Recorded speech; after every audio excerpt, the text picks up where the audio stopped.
Close your eyes. You are in ancient Rome. Not the Rome of emperors and triumphal arches. Not the Rome etched into marble and glory, but something quieter, earthier. You find yourself in the heart of a Roman town, not the grand capital, but one of its smaller, humming colonies along the edge of empire. A place where olive trees sway gently in the breeze, and the streets are paved in large, worn stones that echo softly beneath the sandaled feet of citizens. Now imagine yourself walking slowly beneath the dull golden light of a late afternoon. The sun has passed its highest point, casting long shadows that hug the contours of the narrow lanes. The air smells faintly of dust, warm bread, and something else, something less poetic, a pungent hint of daily life. You follow your nose and your curiosity until you arrive at a modest stone building nestled along the outer wall of the Forum. You've arrived at a public toilet, or as the Romans called it, a latrina. Step inside.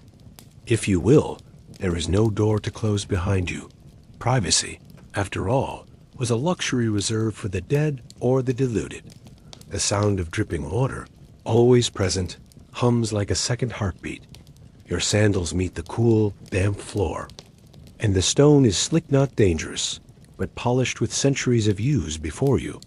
Stretching along the walls is a bench of smooth stone, carefully carved, with evenly spaced keyhole-shaped openings just wide enough for a Roman posterior. The bench is low, worn with time, and it welcomes you with the peculiar indifference of inanimate hospitality. There are no stalls, no dividers, no concept of alone time, just a row of seats, communal and open, like a symposium for the digestive tract. And now, you might be wondering, what do you do? Well, you sit, as everyone else does.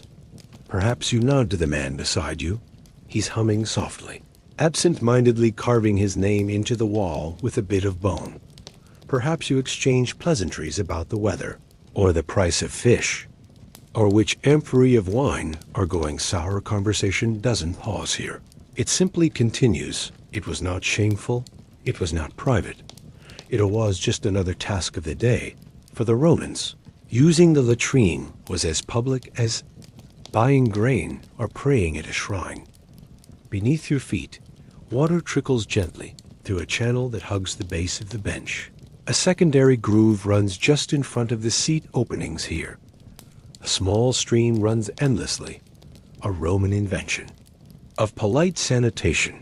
For wiping, there is no paper. Instead, you reach for a shared sponge on a stick, a tursorium, soaked in vinegar and water, then gently used and returned to its resting place in the stream. Yes, it's communal. And no, there were no antibacterial wipes now. Take a breath. The air is heavy with moisture, a faint tang of ammonia, but not overwhelming. The Romans prided themselves on engineering, and the toilets, though crude by our standards, were surprisingly well ventilated. They were often positioned over flowing water channels that drained into the Cloaca Maxima, the great sewer of Rome, which rumbled beneath the city like a dark vein carrying its burdens away to the Tiber. But despite all their ingenuity, the experience was not without peril.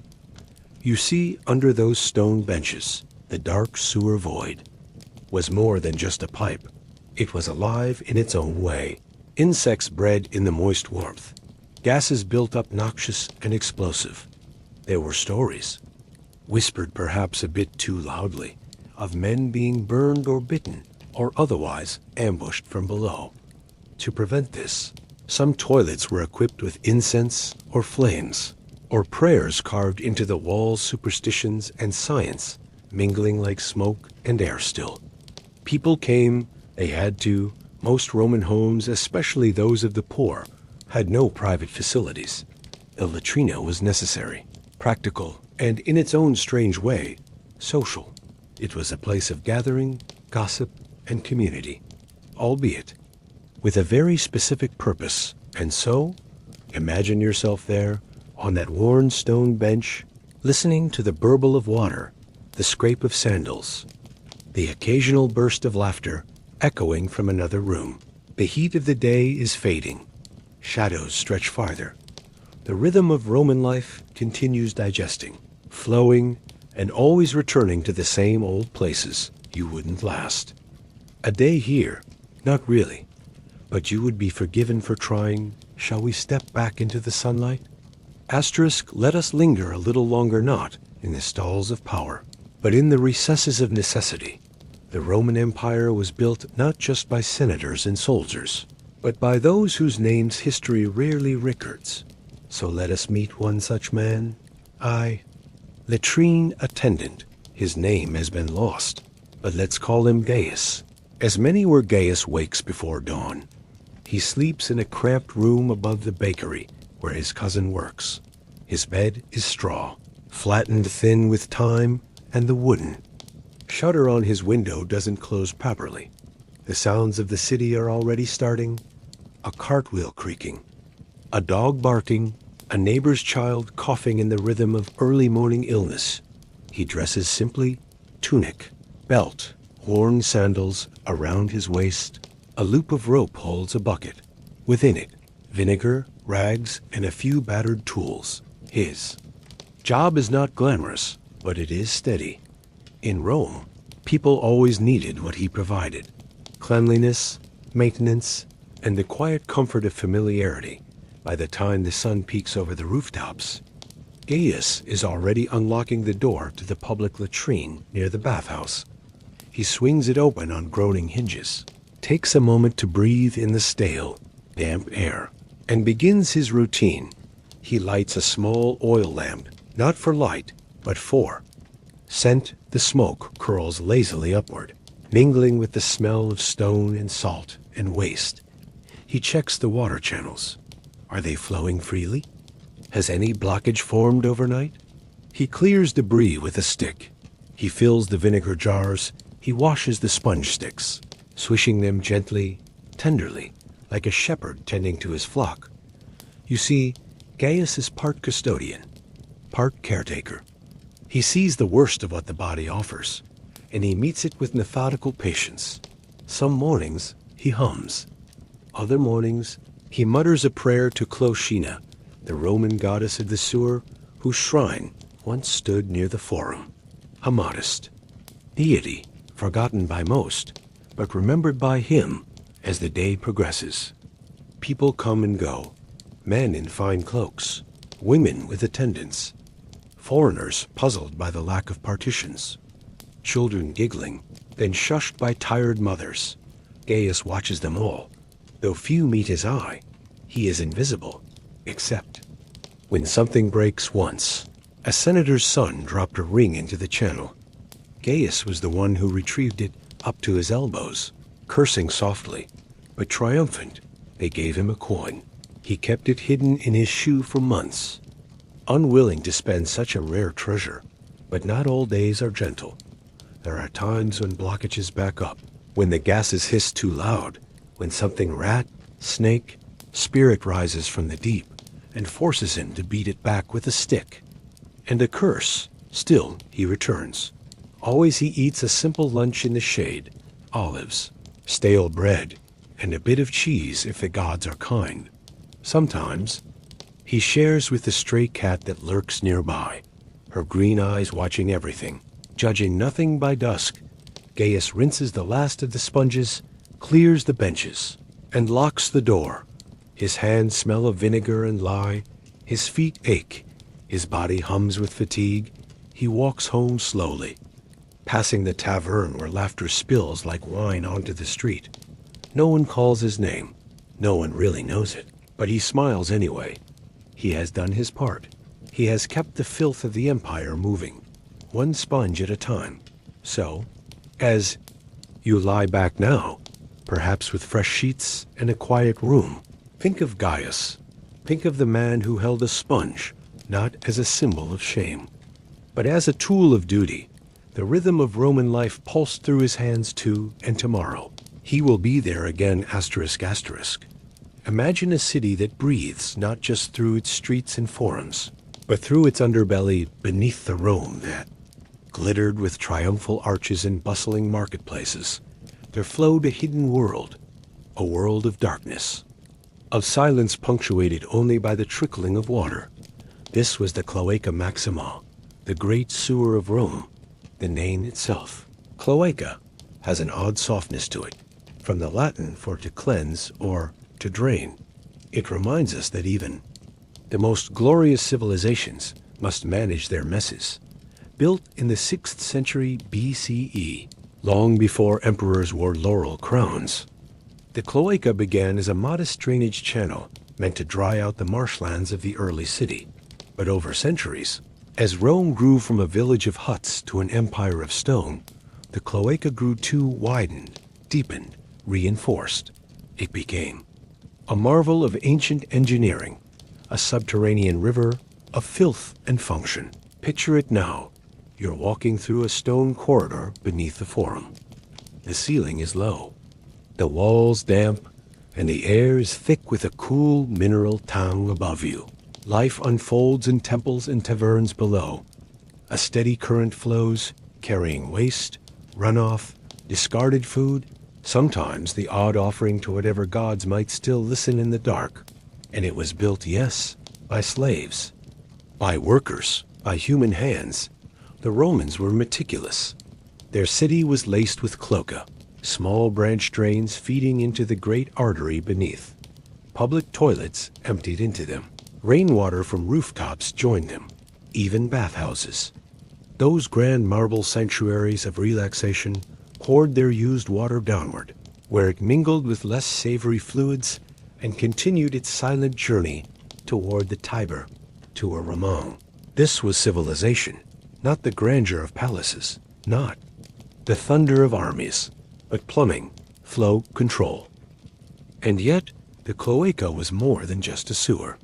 It was a liminal space between city and earth, life and death, purity and pollution.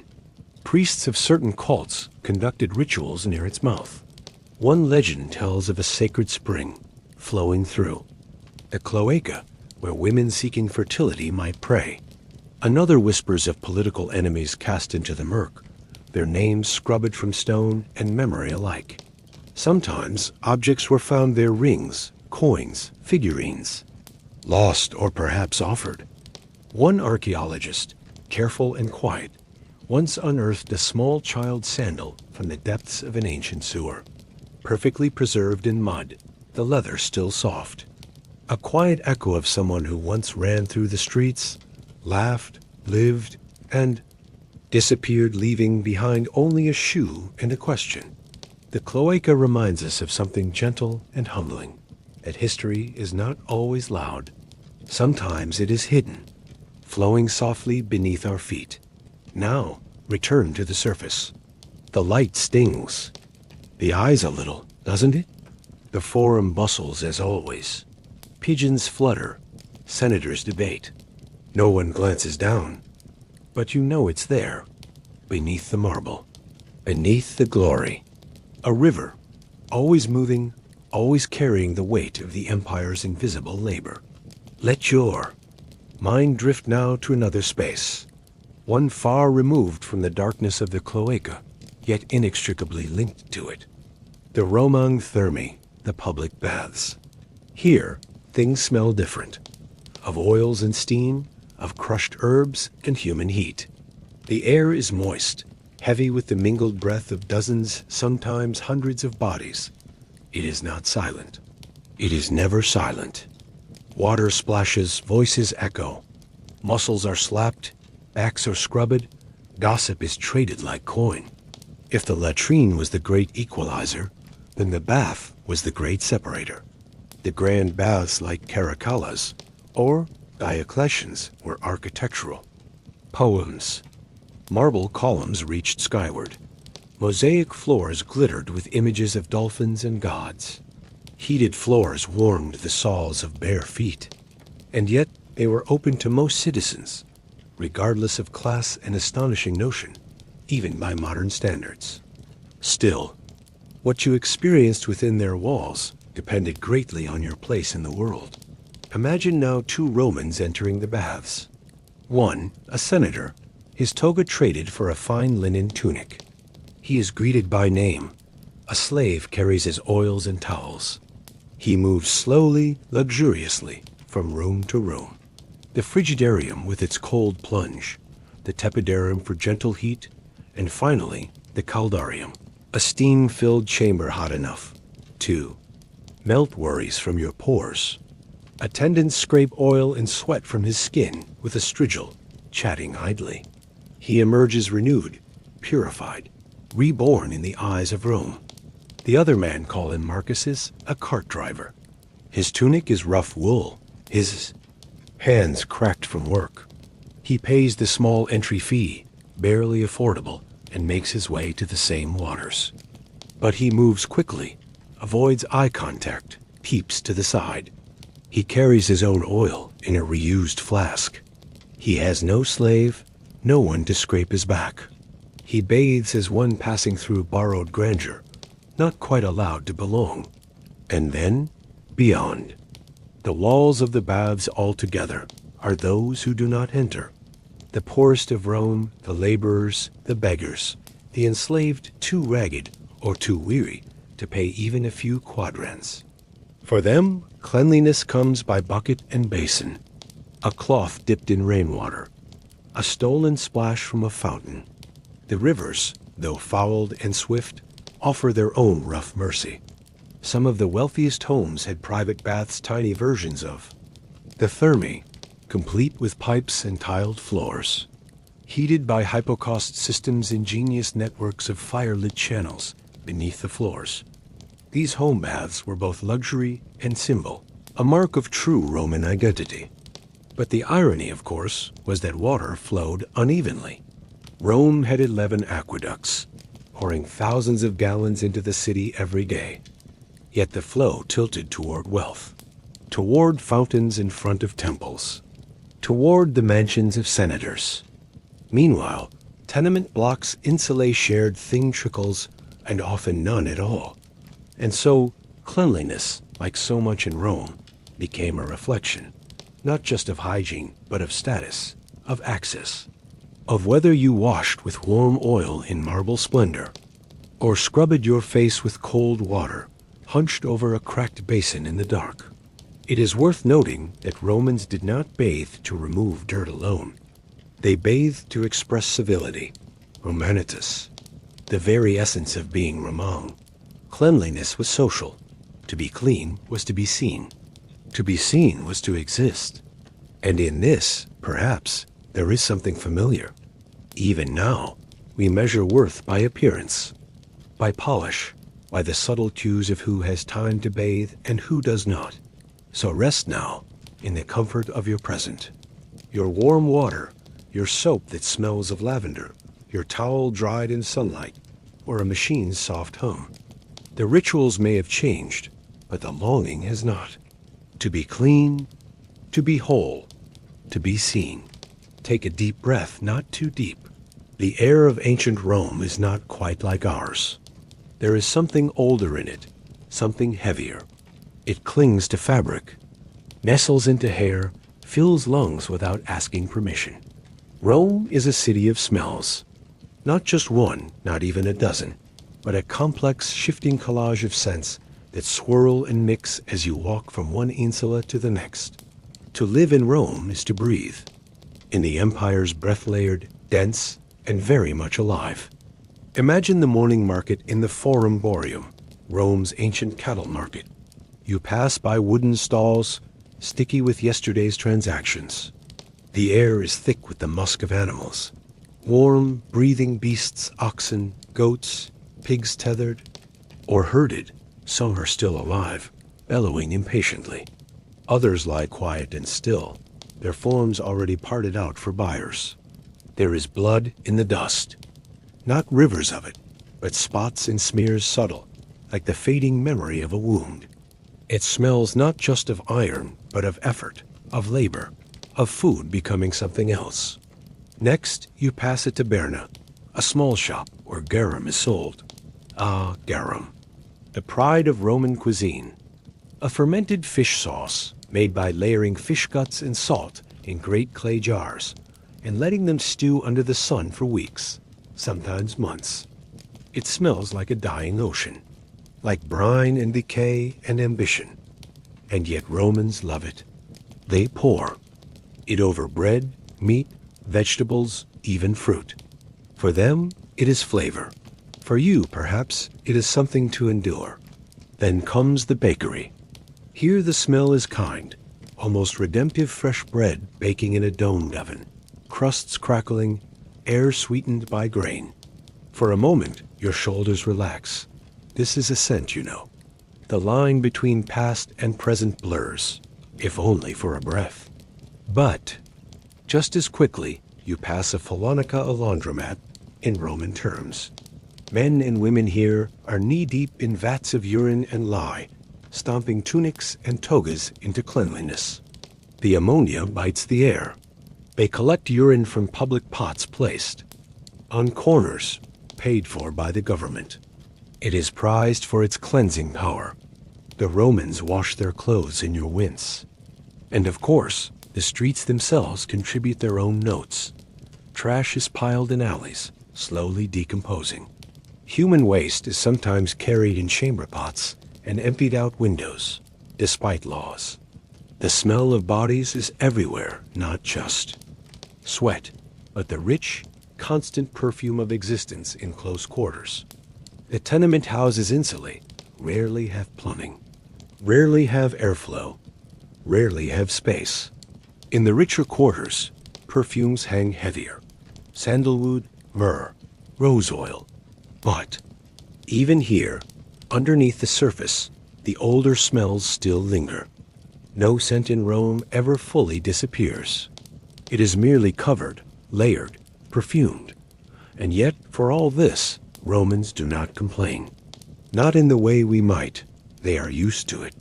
Smell is information. It tells you where you are, who you are, whether your neighbor is sick, whether the fishmonger is honest, whether the alley ahead is safe.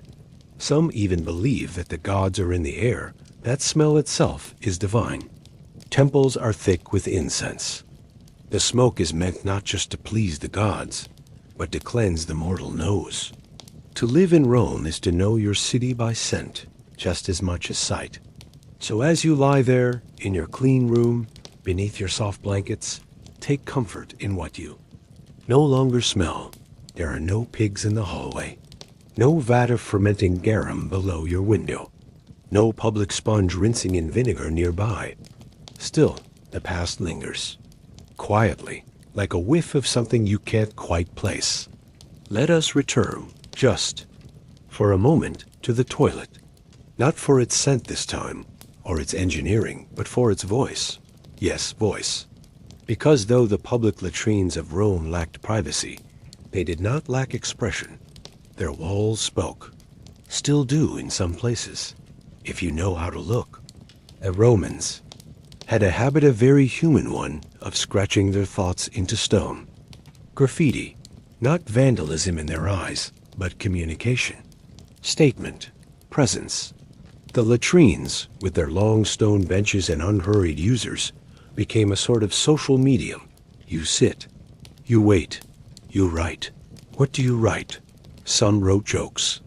Crude, perhaps by our standards, but intimate. Inside jokes, local slang. One scratched line reads, simply, Apollinaris, the doctor of the emperor, defecated well here. Another, found in Ostia, declares, Secundus defecated here, very well indeed. Note the pride, the self-congratulation, the shared humanity.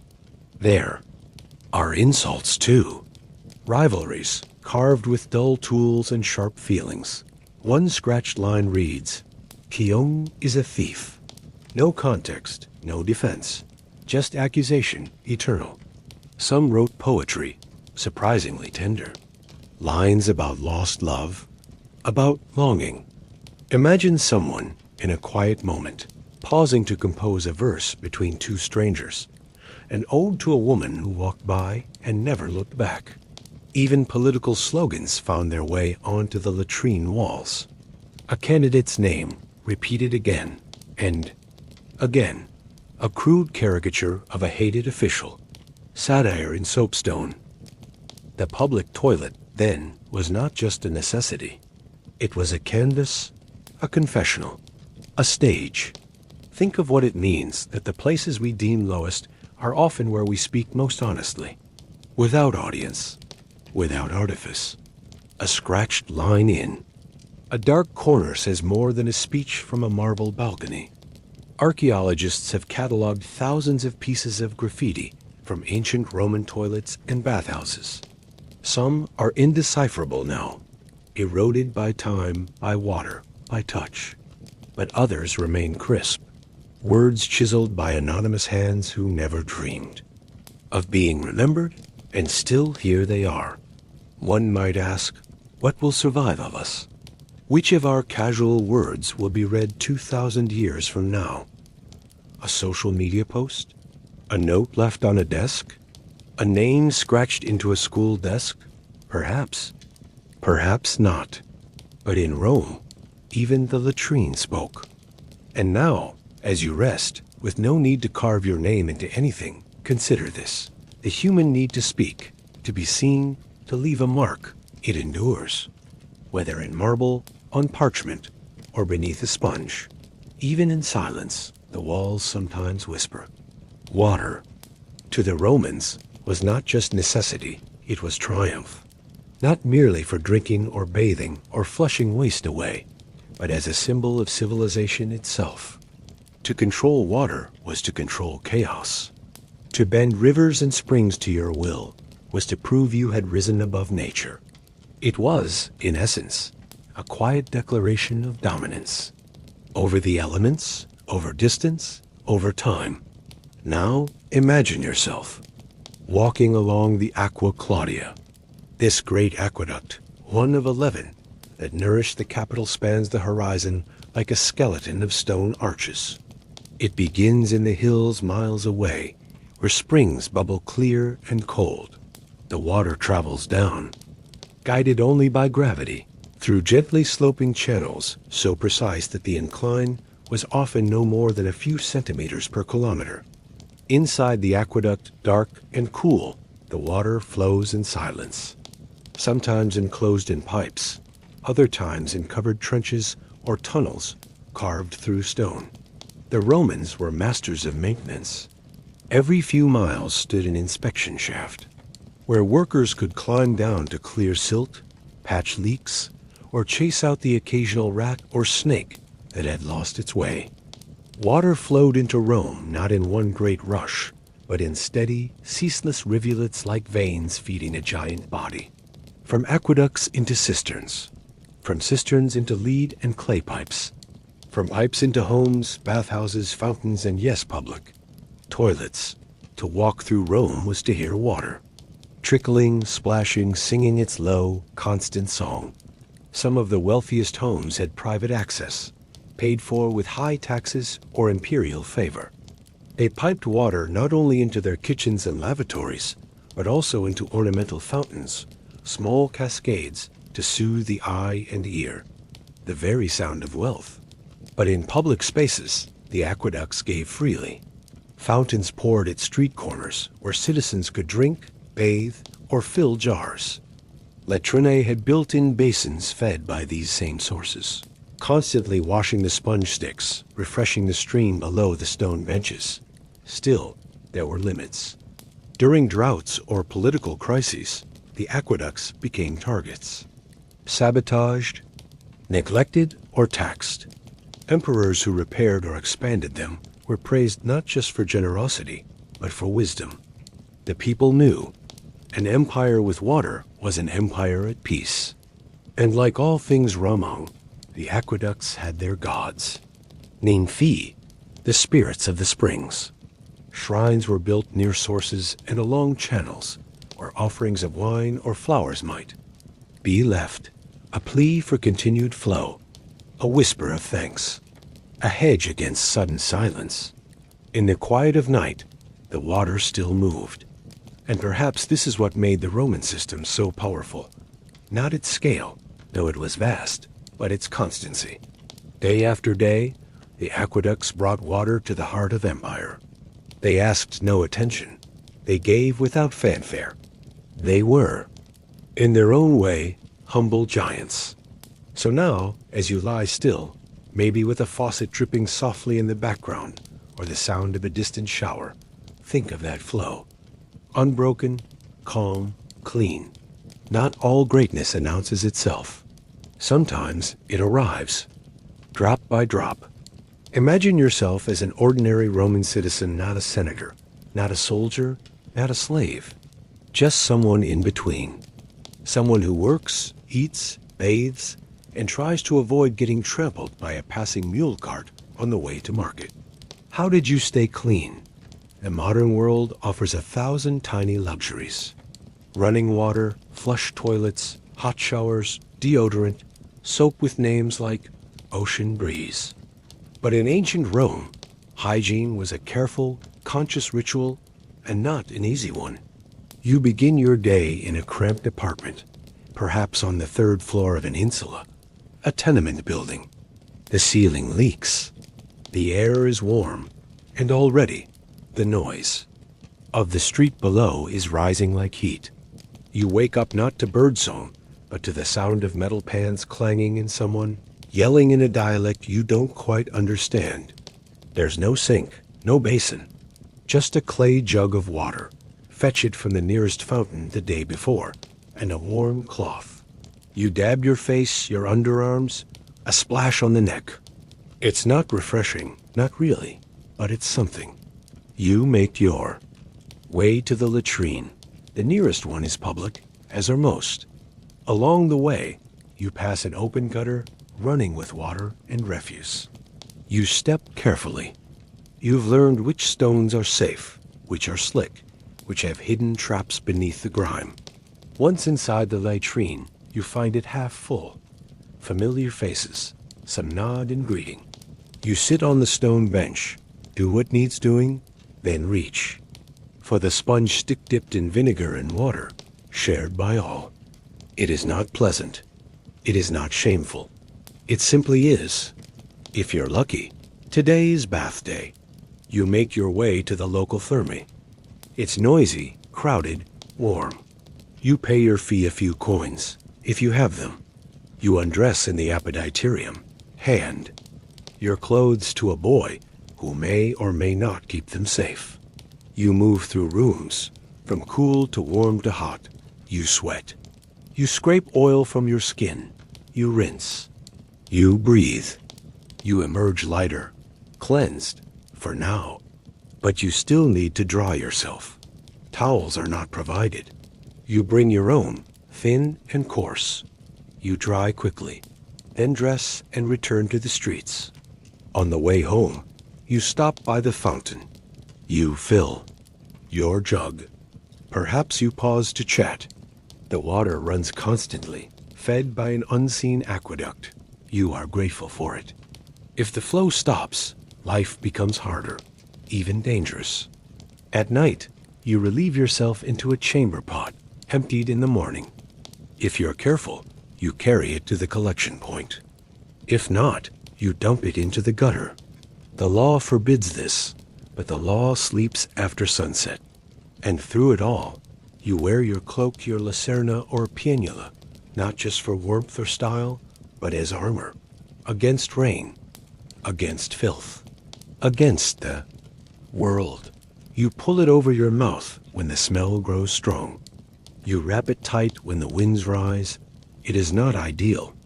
It is not comfortable, but it is your life. And in some quiet way, it works. Hygiene in Rome is not about perfection. It is about adaptation, improvisation, ritual. You learn what to touch, what to avoid, when to wash, how to scrub with oil, how to smell like something slightly better than the street. You survive. And sometimes you even thrive. So now, in your clean room, your soft bed, with soap and water always within reach, remember, the Romans, not for their filth, but for their effort, their routines, their small victories. Because staying clean was work. Follow the scent of enterprise now, not through olive groves or marble courtyards, but down the alleys where few cared to look and fewer cared to linger. Yes, even in waste, there was business. Rome was a city of commerce, and no commodity was without value, not even human waste. It may surprise you, lying as you are in comfort, that filth had its own economy. The toilets of Rome were not merely places of relief. They were sources of raw material, collection points for an invisible network of laborers and merchants who understood that what one man discards, another might sell. Let us begin with urine. Collected in public jars, often placed at street corners or outside workshops, urine was prized for its ammonia content. It served as a cleaning agent in Phoenician Roman laundries, where workers stomped stained togas in tubs of the sharp-smelling liquid, whitening cloth and stripping grease. The government, never missing a chance to profit, levied a tax on urine. Collection vectigal urinae instituted under Emperor Vespasian. His critics scoffed, but he is said to have held a coin to his nose and remarked, "Money does not stink." The phrase stuck, and so did the tax. Vespasian's name lives on not just in marble inscriptions, but in the very word for public urinals in parts of Europe today, Vespasiens. Next came night soil, a polite term for the less liquid refuse of daily life. In some cities, collectors made rounds with carts, emptying chamber pots and transporting waste to the outskirts, where it was dried and repurposed as fertilizer. The same fields that fed the city may have once received a return gift from its latrines. It wasn't glamorous work, nor was it safe. Exposure to disease, vermin, and the sheer daily weight of it all made the role of waste handler both essential and expendable, yet some grew wealthy from it. The owners of Phoenician profited handsomely. Soap makers, too, used animal fat, ashes, and yesuring to create crude but effective cleansing pastes. Certain manufacturers became names known in the baths and marketplaces, their products praised in casual graffiti or street corner gossip. Even the maintenance of toilets was a kind of microeconomy. Attendants like Gaius, our old acquaintance, might earn a few denarii a week, but those who supplied him repaired the masonry or managed the flow of vinegar and water were engaged in steady, modest trade. The sponge vendors, the vinegar distributors, the boys who cleaned the pipes with long brushes made of reeds and rags. The more elaborate the latrine, the more opportunity it offered. In wealthier cities, some public toilets boasted decorations, mosaics, painted frescoes, marble trim. These embellishments were commissioned, maintained, and cleaned, and all of this required labor, coin, and contracts. In essence, the Roman toilet was part of a broader system of labor and capital. It was not separate from the economy. It was a node within it, humble, yes, but essential. And those who worked in this world often inherited the trade. Families of fullers, dyers, soap makers. The skills were passed down. Sometimes so were the smells. A boy who spent his childhood among barrels of lye might dream of escaping, but more often he learned how to test the quality of piss by scent alone.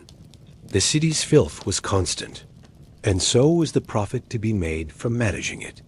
Now, think of your own world. The trucks that rumble by at night. The men in orange vests who vanish the garbage by morning.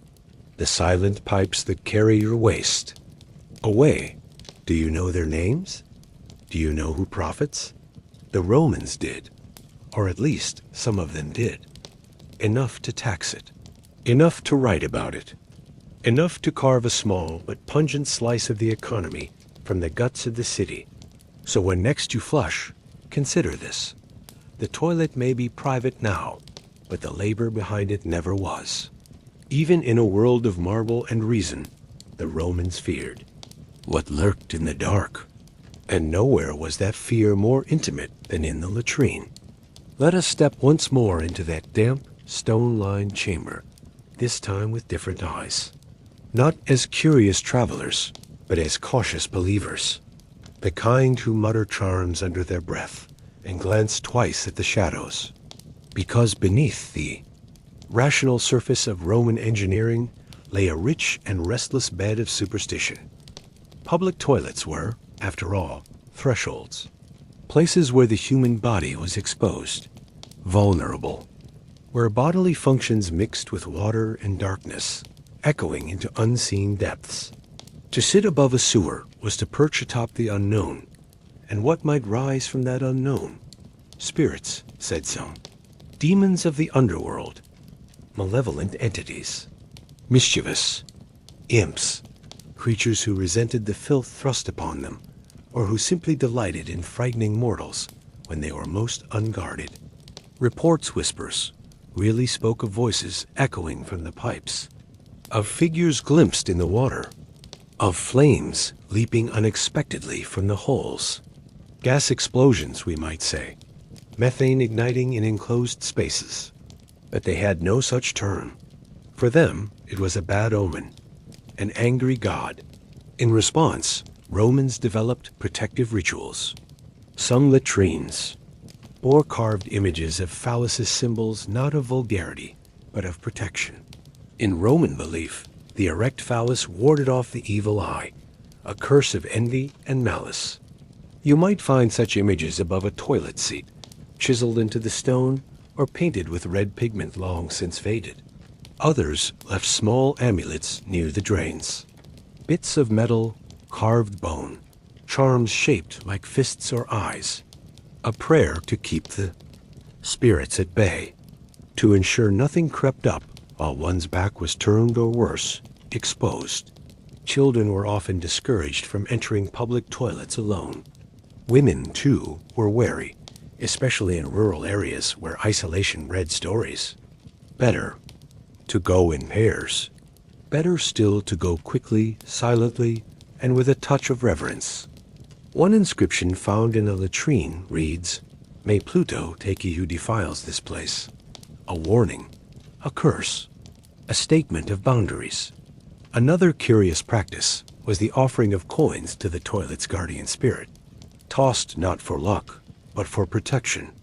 Some believed that each latrine had its own lar, a household or localized spirit who kept the balance.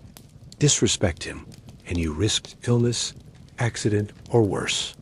And yet, despite these fears, people returned. They had to. The latrine was both necessary and dangerous, a space both mundane and sacred, a place where gods might listen and demons might stir. And so Roman superstition met Roman pragmatism, a delicate balance of faith and function. We might laugh now. From the distance of centuries, we have lights, pipes, science. But even today, who among us is not wary of the darkened hallway, the half-heard sound, the unlit basement? Fear, too, flows through pipes. So tonight, as your home hums gently with electric safety, spare a thought for those who squatted above the abyss, whispered a charm, and hoped, quietly, that nothing whispered back. Rome was magnificent, yes, but it was also crowded, cracked, and crawling with risks invisible to the eye. Disease did not ask permission. It slipped quietly through the streets, swirled in the water, hid beneath fingernails, and in communal sponges. In a city of over 1 million people, without antiseptic, antibiotics, or a theory of germs, the very act of survival was a fragile balancing act. And yet, the Romans tried.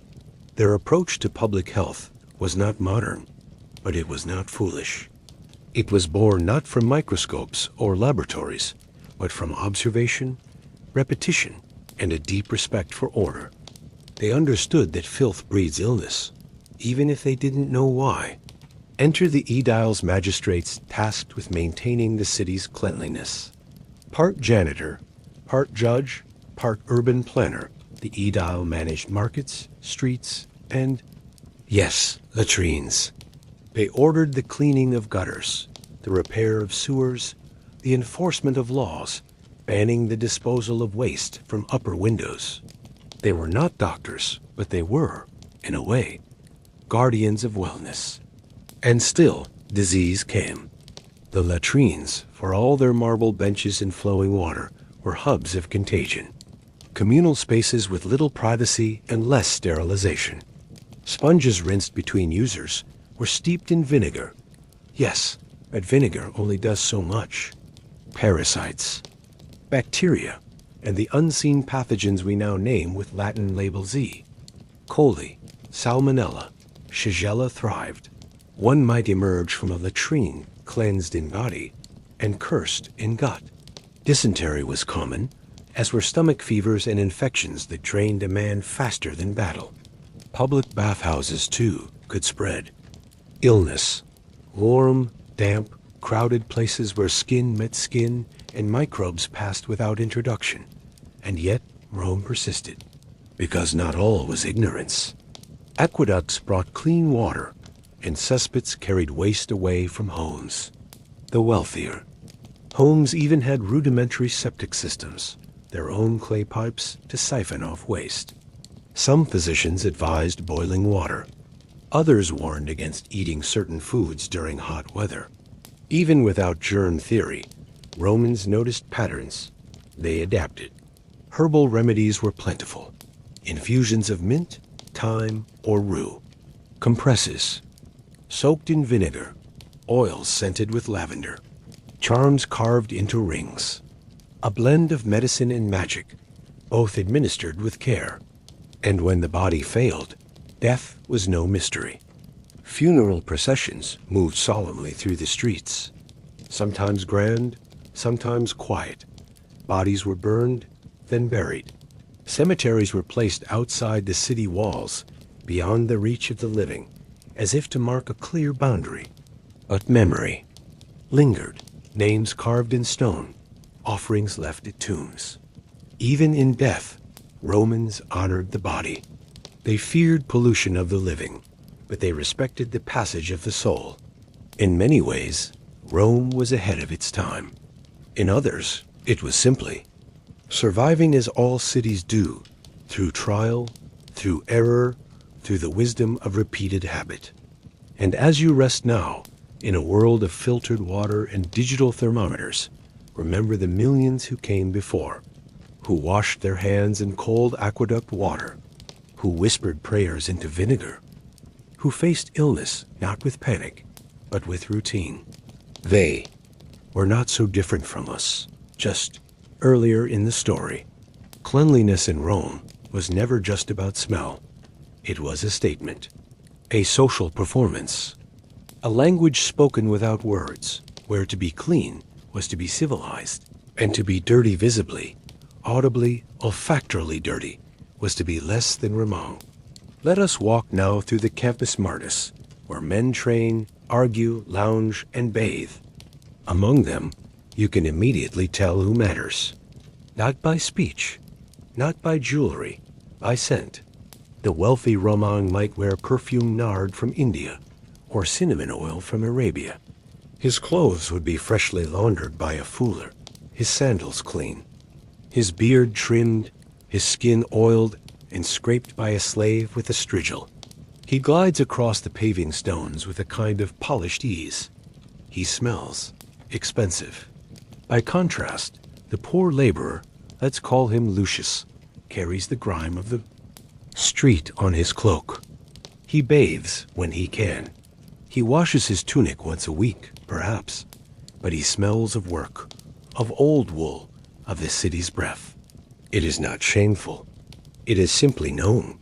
The elite did not just enjoy more frequent baths. They enjoyed cleanliness as power. They had private latrines, servants to warm their bathwater, and access to fine oils and powders. And more than that, they had time. Time to lounge, to cleanse, to re-cleanse, to make their purity visible.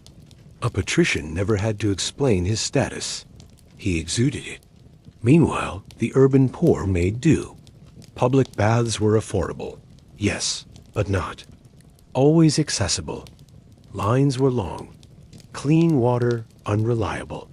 And even when they bathed, their lives were spent in spaces where filth gathered faster than any sponge could chase it away. Cleanliness became a performance of separation. To be clean was to say, I am not you. This extended beyond appearance. Even language surrounding filth was stratified. The terms for waste, dirt, and the body's functions shifted depending on who was speaking. The educated used euphemisms. The vulgar used the real words. And even in the latrine, those with wealth could pretend they were elsewhere. Philosophers, too, weighed in. Seneca praised the simple life. No perfumes, no oils, just cold water and virtue. Cicero, in his orations, used filth as metaphor, branding political. Enemies as polluted, impure, corrupted. Cleanliness became moral. To be dirty was not merely unpleasant. It was suspect, and yet even the emperor defecated. Even the senator wiped with a sponge. The stone benches were the same height for everyone. So much effort to distance oneself from the basic facts of the body. Still, the effort persists, even now. We bottle scents, polish our routines, and draw lines between what is clean and what is clean enough. We judge, we elevate, we mask, and we forget that the most powerful man in Rome still had someone else clean his latrine. So rest now among your comforts. No status to perform, no sandal straps to tighten. Just the quiet hum of plumbing doing its work in the background. Quiet, invisible, essential. Much like the empire, in its most honest form. If Rome had a stomach, it was the cloaca. Maxima, the great sewer. A massive feat of ancient engineering, and a name that echoes like a whisper from the very bowels of time. Cloaca, Maxima. Not poetic, perhaps, but deeply Roman, honest, direct. It began, they say, in the days of kings long before emperors strolled. The palatine or senators scribbled their schemes in wax. Back then, the forum was a marsh, a soggy, mosquito-infested basin between hills. To build a city there, something had to be done. And so, they dug. A trench first, simple and open, then deeper, wider, covered with stone slabs and arched ceilings.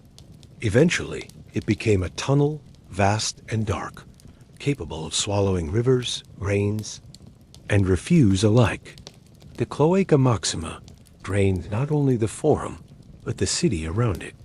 Waters from the hills, from the baths, from the homes and streets and gutters. Waste from toilets, sludge from foolers. The overflow of public fountains and the washings of daily life. It all flowed down. Even now, 2,000 years later, parts of it still exist, still work. Modern Rome, with all its electric lights and espresso bars, still pulses just faintly on the rhythm of this ancient artery. Inside, the air was thick, not just with smell, but with echo.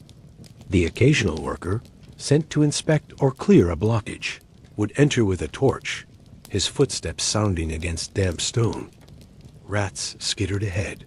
The water, brown and sluggish, whispered over centuries of sediment. Occasionally, a flash of light from a broken brick or forgotten shaft above. It was not a place for poets, and yet some visited. The philosopher Seneca once described the sewers as a metaphor for the soul. Even the filthiest things, he mused, can be managed with discipline. A strange comfort, perhaps, that beneath even the cleanest marble facade, there is always a layer of something older, more honest, more human. The sewer had other uses, too. In times of siege, it became an escape route. In times of riot, a hiding place. Rumors tell of rebels and slaves navigating its tunnels, guided by the city's hidden heartbeat. Others believed the gods lived there or demons. Some claimed to hear voices in the tunnels. Whispers, warnings, echoes of prayers flushed away. And in a way, that may have been true. Rome was full of voices, some loud, some swallowed by water and time. The Cloaca Maxima ends in the Tiber, of course. as all things did. The river received it all, the good, the bad, the unnameable. On some days, the water was blue. On others, thick as oil, and on its banks, children played. Fishermen cast their nets. Merchants unloaded goods. Life continued, never quite clean, never quite broken. So when you flush your modern toilet, and the water spins away without thought, remember the cloaca, the weight it carried, the burden it bore, the city it held up. Greatness often lives underground, quiet, unseen, smelling faintly of vinegar and resilience. Now, let's return one last time to the man who knows the latrine better than anyone. Gaius. The attendant. He doesn't have a surname worth remembering. No statues in his image. No scrolls bearing his thoughts. But if you visited the public latrine on the Vicus Tuscus, near the Palatine Hill, you'd know him by smell alone. Vinegar, oil, and the faintest suggestion of regret. He rises early. Always has. Before the forum fills, before the sun warms the stone, he's there opening the iron gate, sweeping the leaves, checking the water channel for clogs. He is not a builder, not a thinker, but he knows the flow of things, knows how to tilt the sponge jar just so, how to shake the vinegar into the basin without waste, knows which stones are cracked, which pipes sing when pressure builds. His job is to keep the place tolerable. That means brushing the benches with a stiff reed broom, scraping away old graffiti with a chisel, if it's particularly offensive, or if a senator's son added it after too much wine, refilling the vinegar, waving off beggars, sometimes chasing off dogs, and of course, listening. To the citizens, to the gossip. The latrine is a public place, but strangely intimate. Men speak there as they don't in the marketplace. Freedmen brag, soldiers complain, traders count coins. Philosophers muse while relieving themselves. Gaius hears it all. Sometimes they forget he's there. Sometimes they confide in him because he's no one, invisible, safe. He knows whose wife flirts too freely, who's been skimming coin off the temple tax, who's dying of something they won't name. Secrets dropped like coins in a basin. His hands are cracked from vinegar. His tunic always damp. He eats bread with brined olives. In the corner by the drain, away from the worst smells, he chews slowly, dreams slower. In winter, his feet ache. In summer, he sweats. But he doesn't leave. The job is steady. Coins arrive. Not many, but enough. And no one steals from a latrine attendant. They fear the smell will follow.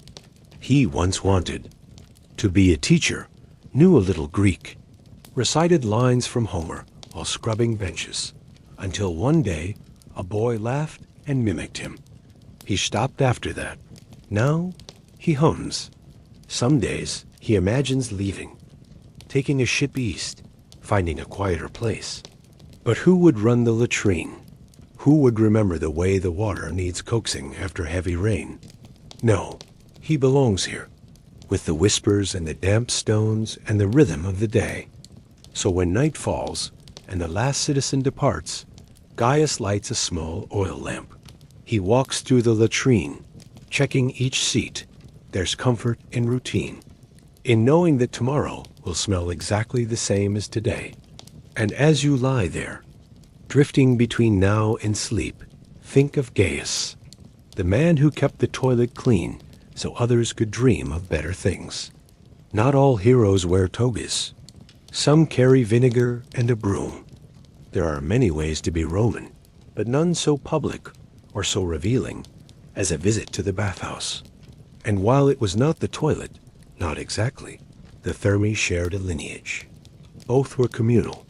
Both relied on running water, and both made cleanliness a public spectacle rather than a private matter.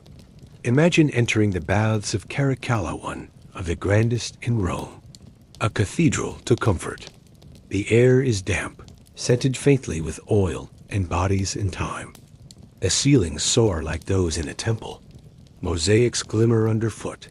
Steam curls upward through archways. Light filters through high windows like slow-moving silk. And yet, despite its beauty, the bathhouse serves a simple function.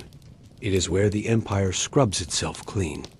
You, an ordinary Roman citizen, disrobe in the apoditerium, the changing room. You leave your clothes in a cubby perhaps, watched over by a slave, if you can afford the extra coin. You step, barefoot, into the world of water. First, the tepidarium, the warm room, a place to linger, to prepare the body, to adjust the senses. The walls hum with soft conversation. Politics, business, gossip. Nothing escapes the bathhouse. No secret is safe here. Every word carries in steam. Then the caldarium, the hot room, heated by a hypocaust, an underfloor system that carries fire through carefully constructed channels. The floor warms your soles. The air smothers the lungs just slightly. You sweat. Everyone sweats. It is equalizing. Senators and slaves alike, glistening, vulnerable. Here, you oil your skin perhaps with olive oil, perhaps something more exotic if you're lucky. Then, with a curved bronze strigil, you scrape the oil, dirt, and dead skin from your body in long strokes. It falls away in oily curls, wiped from the blade with a cloth. It is not indulgence, it is routine, ritual required. Then the frigidarium, the cold plunge. You steel yourself, you descend. You shiver, you emerge changed, and along the way scattered. Throughout the baths are toilets, modest in scale but connected, latrines for bathers. Because where water flows, waste follows. The bathhouse and the toilet were not separate in the Roman mind. They were parts of a whole. The management of the body, the calibration of presence, the maintenance of dignity. The bathhouse was also a social engine. It was where alliances were formed, lovers exchanged glances, enemies avoided each other behind screens of steam, children splashed in side pools, philosophers lectured from benches, vendors sold snacks near the exits. And through it all, the sounds of running water, trickling, cascading, whispered like lullabies through marble mouths and bronze taps. In a world without showers, the bathhouse was the answer to everything. Stress, dirt, boredom, illness, loneliness. Even grief. There is something deeply human in the shared cleansing of the body, in laying yourself bare literally and socially, and allowing the water, the heat, the ritual to strip away more than just sweat. So as you lie now in your dry, private space, picture the bathhouse, the echo of laughter in stone, the scrape of strigils, the gentle fall of water. In Rome, to be clean was to be part of something larger. And in a bathhouse, even a stranger was somehow known. Not all stories end with marble and water. Rome, for all its glory, did not last forever, and neither did its toilets. There came a time when the sponge grew dry. As the empire weakened politically, economically, spiritually, so too did the great systems that held the city together. And among those systems, silent but essential, were the toilets. It did not happen all at once. First came neglect. Pipes cracked, stones shifted, vinegar ran low. The aediles, once so proud of their role, found their budgets slashed. Attendants, like Gaius, grew old, replaced by none, or by boys too young to care. Then came chaos, invasions, civil wars, revolts. The grain supply faltered. The water slowed. The aqueducts, masterpieces of logic and labor, cracked under the weight of indifference. Without clean water, the public toilets became dangerous. Breeding grounds for disease, nests of rats, places to be avoided. Rome, for so long a machine of precision, began to shudder. By the 5th century, the Western Empire was in ruins, and the public latrine, once a symbol of Roman control over the body and the city, was little more than a stone ruin, half sunken in mud, scrawled with unreadable graffiti, forgotten. The sponge? Gone. The vinegar? Spilled? The benches? Cold. And with that disappearance came a transformation in the way people thought about hygiene. The medieval world that followed did not inherit Rome's obsession with water, or its enthusiasm for shared cleanliness. Where Rome had lavished time and effort on its sewers and baths, the new order turned away. Dirt, once a foe to be washed away, became a spiritual symbol, a sign of humility, of suffering, even of holiness. Cleanliness, once public, became private, then rare, then suspect, and yet Rome did not vanish entirely. In crumbling villas and half-buried cities, archaeologists have uncovered latrines frozen in time, sponges calcified to the rim of a jar, carved graffiti beneath centuries of dust, coins dropped into ancient drains, traces of what once was daily life mundane, smelly, profoundly human. These ruins speak not of decadence, but of care, of systems, built with the belief that human waste should be managed, not ignored, that a city cannot rise unless it knows how to flush its problems away. Today, we admire Roman roads and aqueducts. We marvel at their military and legal systems. But perhaps it is the toilet unlovely, unmentioned, that tells us most about Roman genius. Because it is one thing to conquer a province. It is another entirely to build a city where 1 million people can relieve themselves without destroying each other.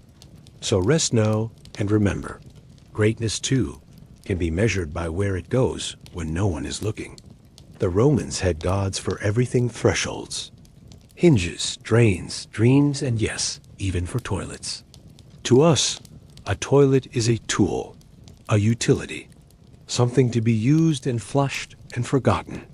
But to the Romans, deeply superstitious and spiritually layered, a latrine was more than a place of relief. It was a place of ritual risk. You see, the moment one squatted vulnerable, exposed, partially disrobed, they crossed a threshold. The human body in that moment was both powerful and defenseless. And the Romans, ever ones to leave a threshold unguarded, invoked protection from the divine. Let's begin with Sterculius, or Stercutus, a rustic god whose name derives from Stercus, meaning dung, a minor deity, rustic and earthy literally, but a divine presence all the same. He wasn't worshipped with temples or incense. Instead, he hovered at the margins, a quiet guardian of decomposition, a sacred custodian of waste. Even more curious is Closina, the goddess of the Cloaca Maxima Rome's grand sewer. Originally a water deity, she came to represent purification and cleanliness. Her name shares a root with cloaca, a drain, but also cluer, to cleanse. A small shrine to Closina stood in the Roman Forum, modest, circular, unassuming. Passers-by may not have known her name, but those who understood water did.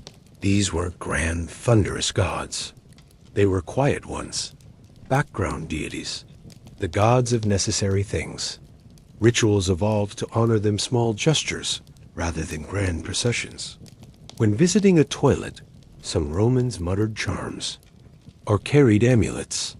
A popular one was the fascinum, a phallic charm believed to ward off the evil eye, hung above doors, worn on necklaces, even scratched onto toilet walls. Why phalluses?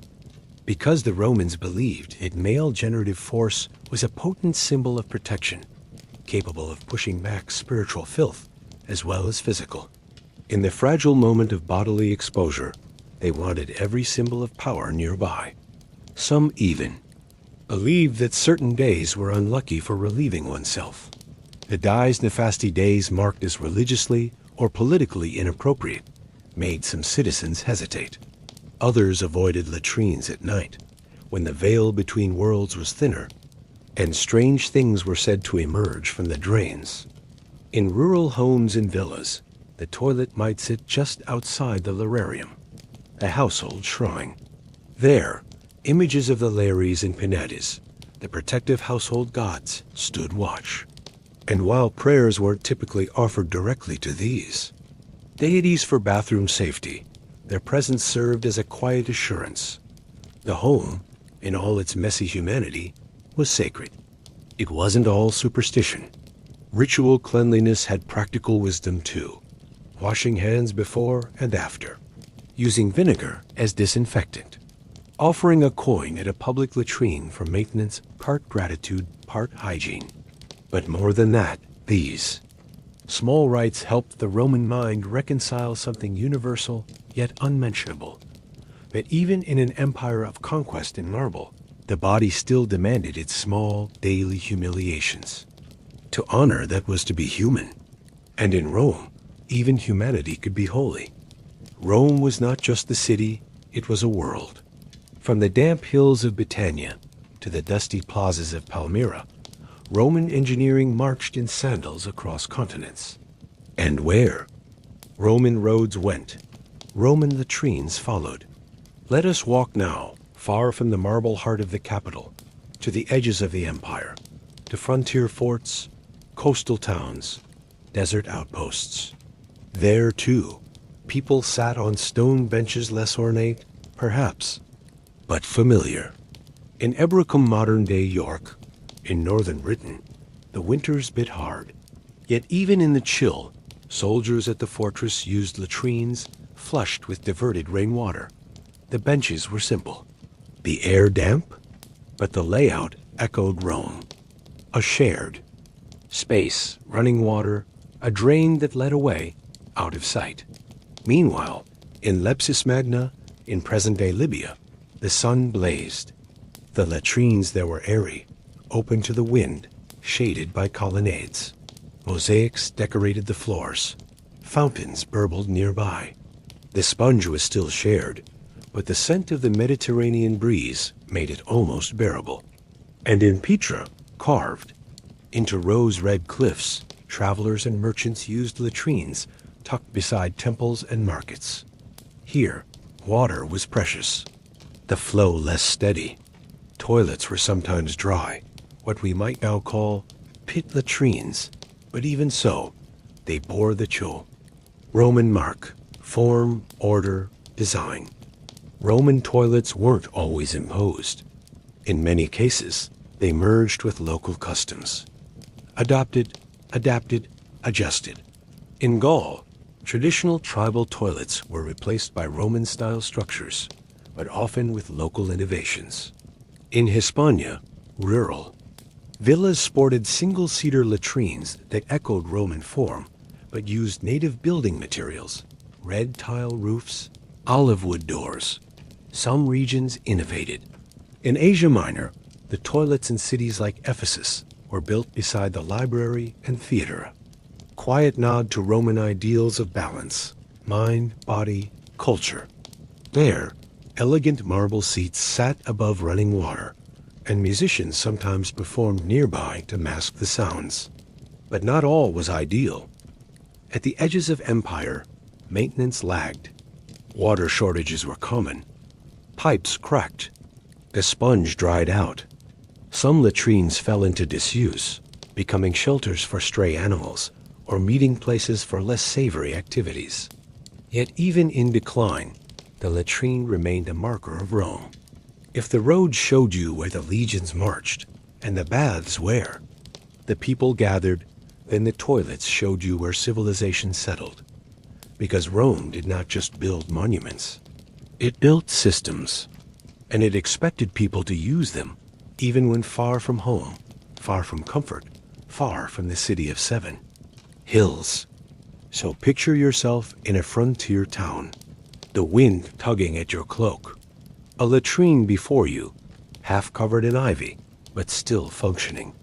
You sit, and for a moment, you feel something strange, familiarity, because even here, at the empire's edge, Rome built places for its citizens to be human, to eat, to work, to live, and yes, to relieve themselves. Close your eyes for a moment. Imagine the sounds surrounding a Roman public latrine.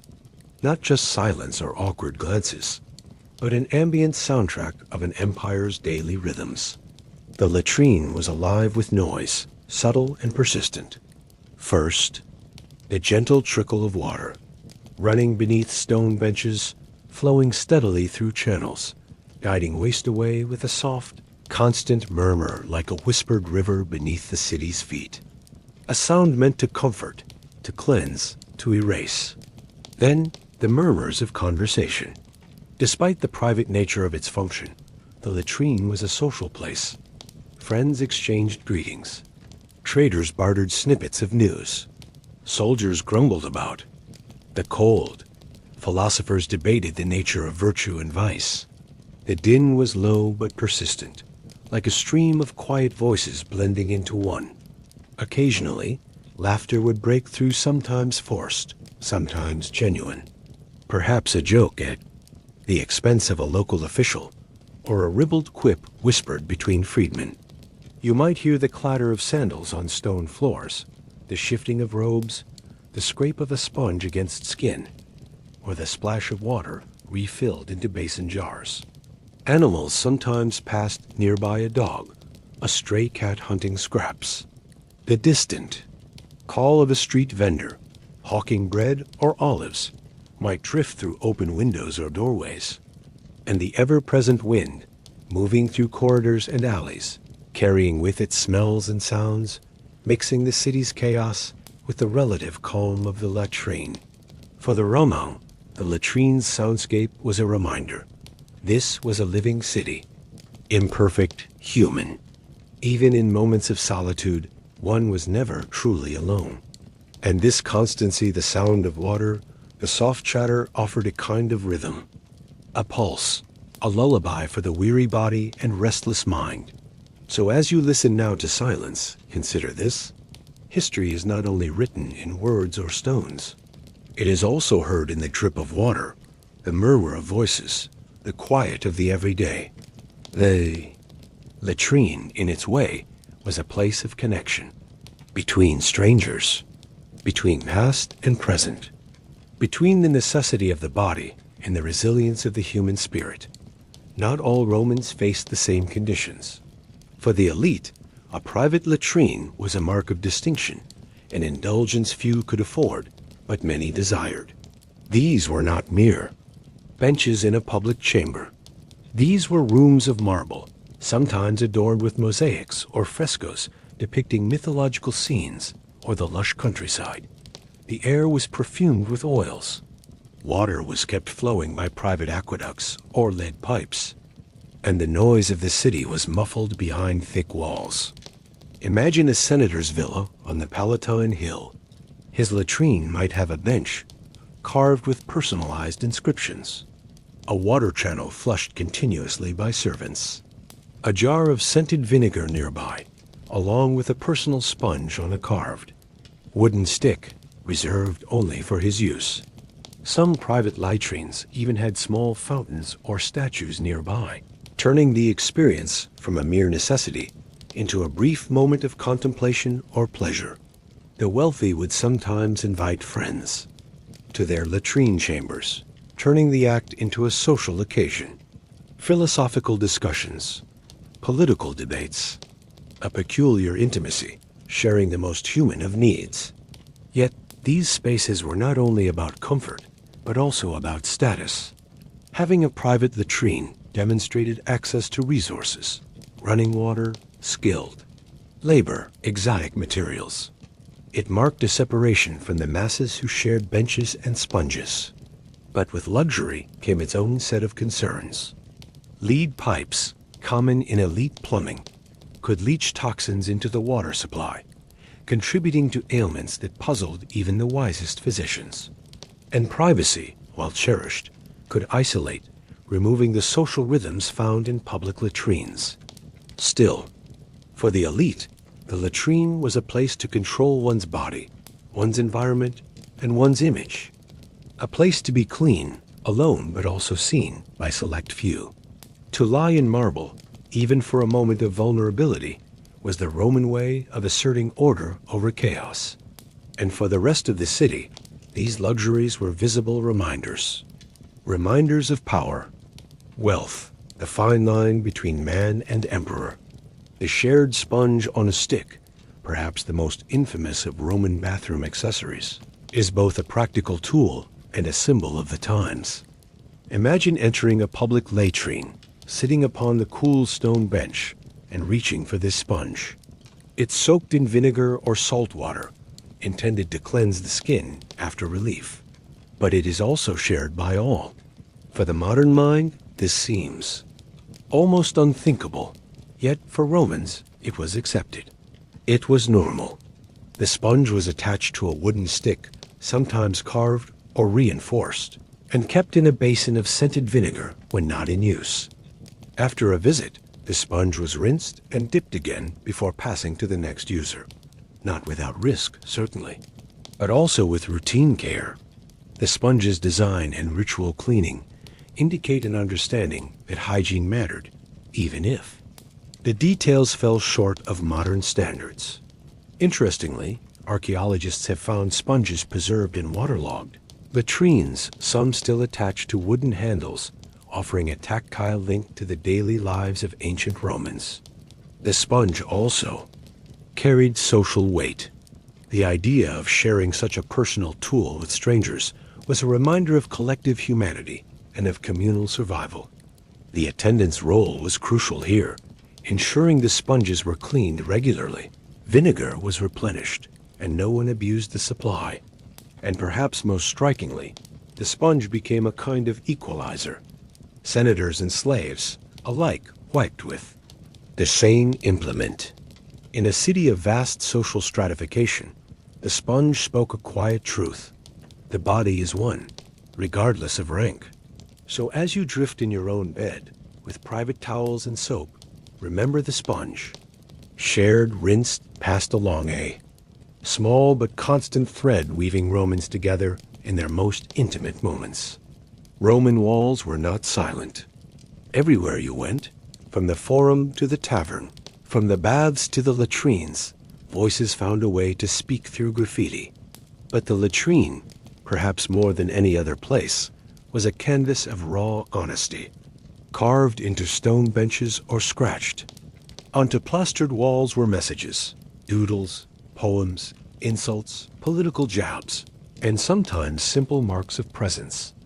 A name, a date, a declaration. Imagine sitting down, running your finger along the rough stone, reading the scribbled words left by those before you. Some inscriptions were humorous, jokes about the weather, complaints about the sponge, or crude jokes that might make you smirk or blush. Others were personal. A soldier naming his lover, a freedman boasting of a recent promotion, a poet composing verses on bodily functions. Then there were political messages, sometimes subtle, sometimes brazen, mocking magistrates, praising generals, or warning rivals. Even philosophical musings appeared, brief meditations on life, death, and cleanliness. Graffiti humanizes the past. It shows us not just grand deeds or imperial decrees, but the small, everyday expressions of people who sat where you might sit.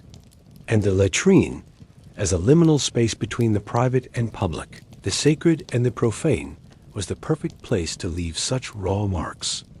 Archaeologists today marvel at these messages.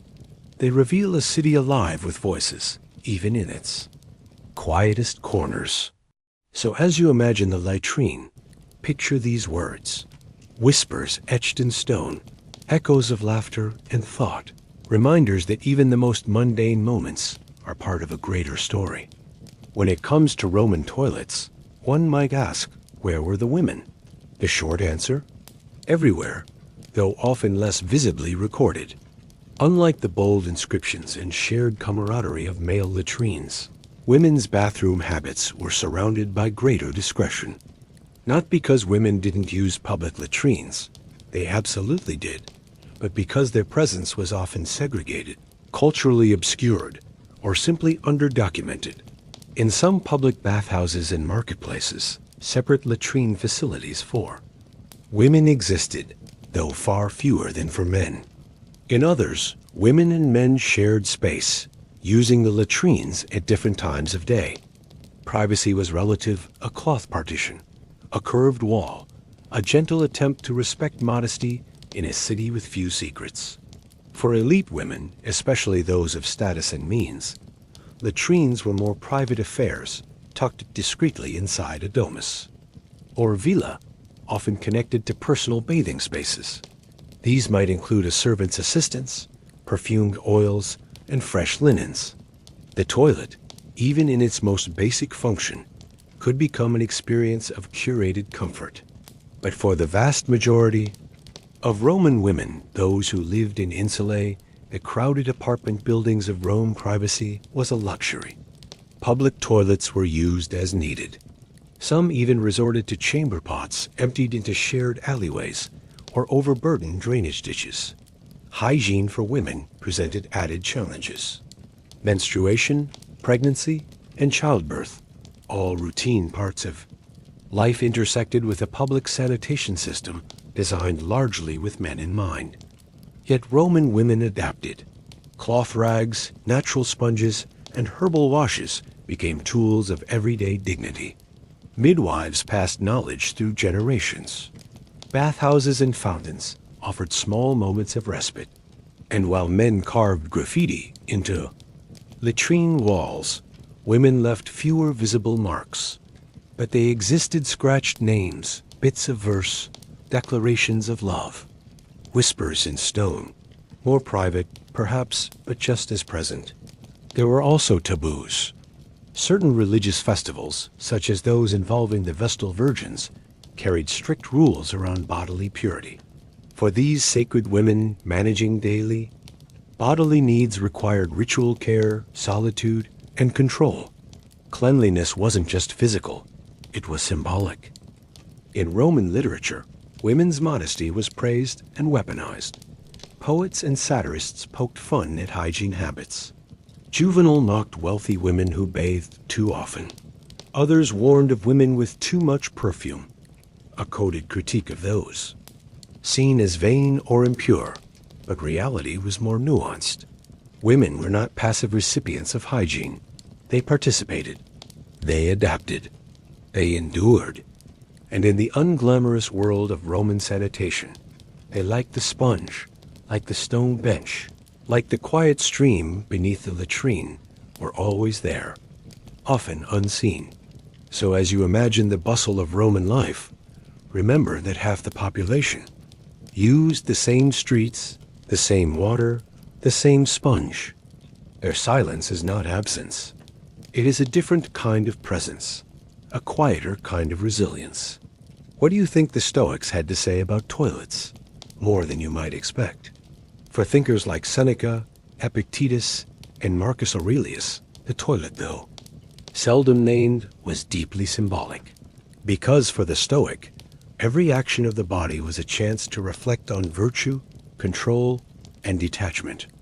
Seneca, in his letters, observed life's contradictions, that even emperors must relieve themselves, even philosophers must bathe, and even the wisest of men emit smells. The body was never shameful, but it was always temporary. He spoke often of moderation, even in cleanliness. No perfumes, no indulgent oils, no luxurious wipes. A splash of cold water, a rough cloth. Enough to cleanse, not to flatter. For the Stoics, discipline was everything. The toilet, so mundane, so necessary, was a moment to practice humility. Imagine Marcus Aurelius, emperor and philosopher, sitting on a private latrine in his palace, surrounded by marble and servants, yes, but alone and human. Perhaps he recited one of his own meditations. You are a soul carrying a corpse, and yet that corpse must be tended, cleaned, emptied, cared for. Epictetus, once a slave, taught that the body is not in your control, only your reactions are. A stomachache, a bout of dysentery, a shameful moment on a shared bench, not enough. It touches the soul unless you allow it. In his classroom, he urged students to practice detachment. If your stomach churns or your bowels misbehave, endure it with calm. Nature demands it. Do not attach ego to your digestion. In this way, the latrine became a classroom of humility. Where Roman politics celebrated appearance, Stoic thought asked you to let go of it. Where Rome built grandeur around its toilets, the Stoics stripped away decoration, seeking instead to find truth in routine. Even the most natural functions could be noble if met with reason. And so, the philosopher's dilemma: how to live in a world that prized spectacle, while attending to needs that humbled all. Their answer: with stillness, with perspective. A toilet, to the Stoic, was not disgusting. It was necessary. A chance to remember the body's limits, the soul's endurance, the beauty of repetition. So next time you feel embarrassed by some small human need, channel the voice of Seneca. Let your breath slow. Let your thoughts remain clear. Even the wisest minds once sat on cold stone, listening to the water trickle away. In Rome, everything was close together. The temple stood beside the tavern.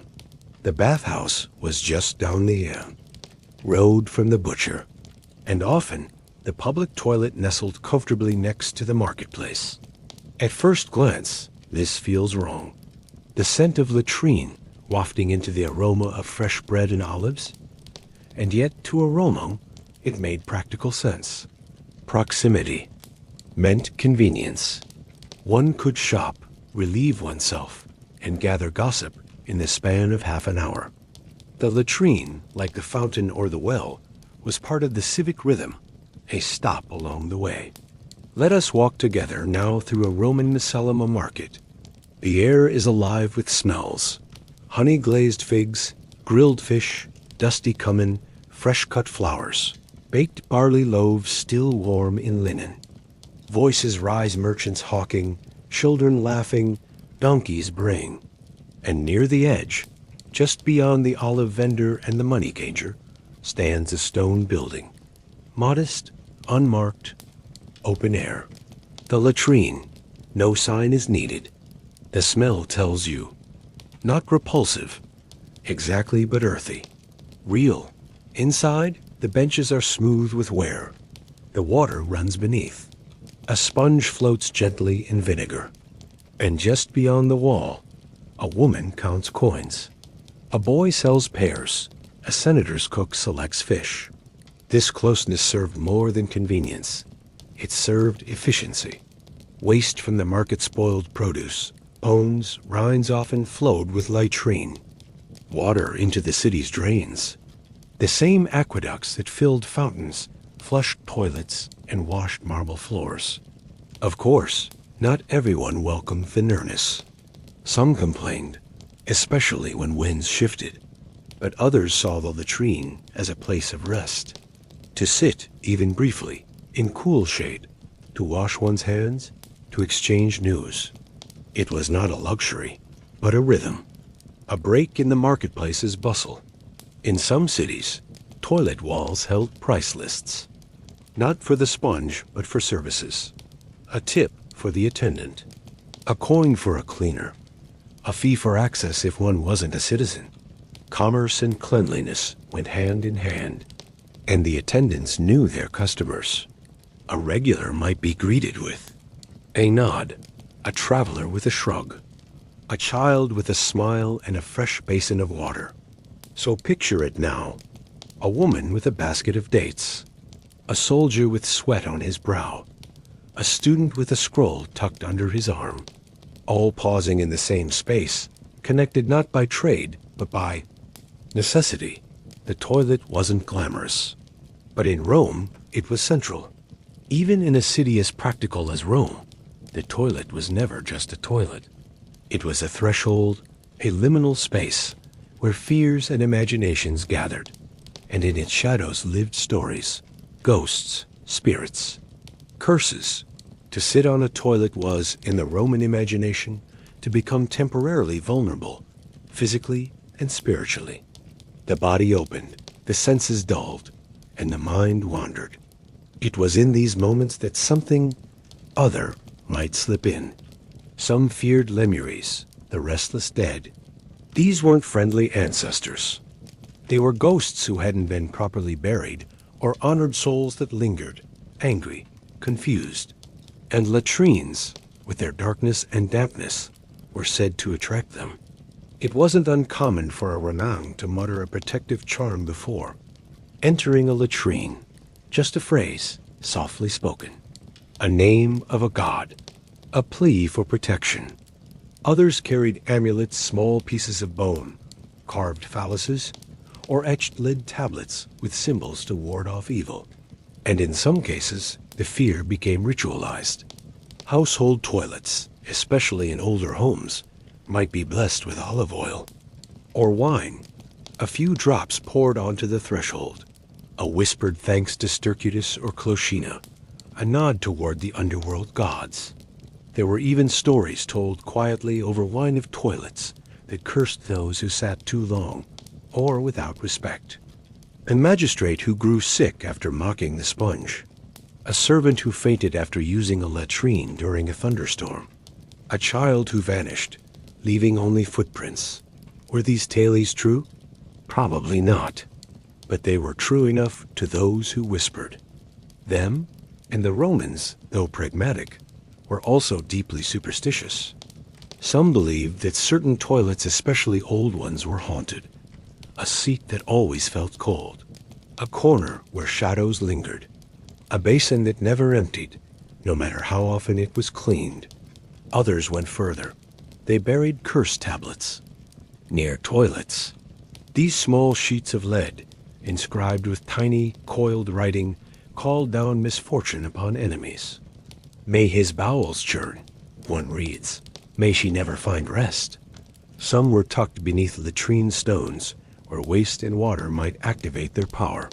And while many Romans entered toilets without a second thought, others paused at the door, just briefly, a moment of respect for what might be waiting inside. So as you lie now in your safe, modern room, remember, for the Romans, even the toilet was a place of mystery. Not because it was grand, but because it touched the unknown. And in a world where gods and spirits moved through every crack in the stone, no bench was ever truly empty. Not everyone who entered a Roman latrine did so to sit. Some came to serve. The smooth functioning of a Roman toilet, especially a public one, depended not on the stone or the aqueducts, but on the often invisible work of servants, slaves, and freedmen who maintained the space. Their hands kept it usable. Their presence kept it clean, or as clean as Roman standards allowed. Imagine a man named Lucius, born into slavery, assigned to the city's central latrine near the Forum. His day begins at dawn. He opens the water valve, checks the sponge basins, sweeps the floors, and ensures the vinegar is properly diluted. Lucius knows every sound of the toilet, every trickle, every clog, every scent that signals a pipe might be blocked. His tools are simple buckets, cloths, brushes, a worn pair of sandals, slick with moisture from years of toil. He is not alone. Others work beside him, often in silence, cleaning, scrubbing, collecting chamber pots from nearby apartments, and disposing of the contents through drainage pits or compost heaps. They do not complain, at least, not loudly. This is their station, but they are watchful. They see everything. Lovers exchanging notes, senators stopping by in disguise, beggars seeking warmth in a corner. They collect coins dropped in haste, overhear confessions muttered in solitude, and read graffiti before it fades. And when the sponge is worn too thin to clean, Lucius replaces it. He carves a new handle. He soaks the fresh sponge overnight. A quiet ritual. Sometimes he is thanked. A kind word from a traveler. A coin from a merchant. Sometimes he is ignored, stepped over, scolded for being in the way. Yet without Lucius and those like him, the system would falter. Water would stop running. Waste would overflow. Disease would creep in.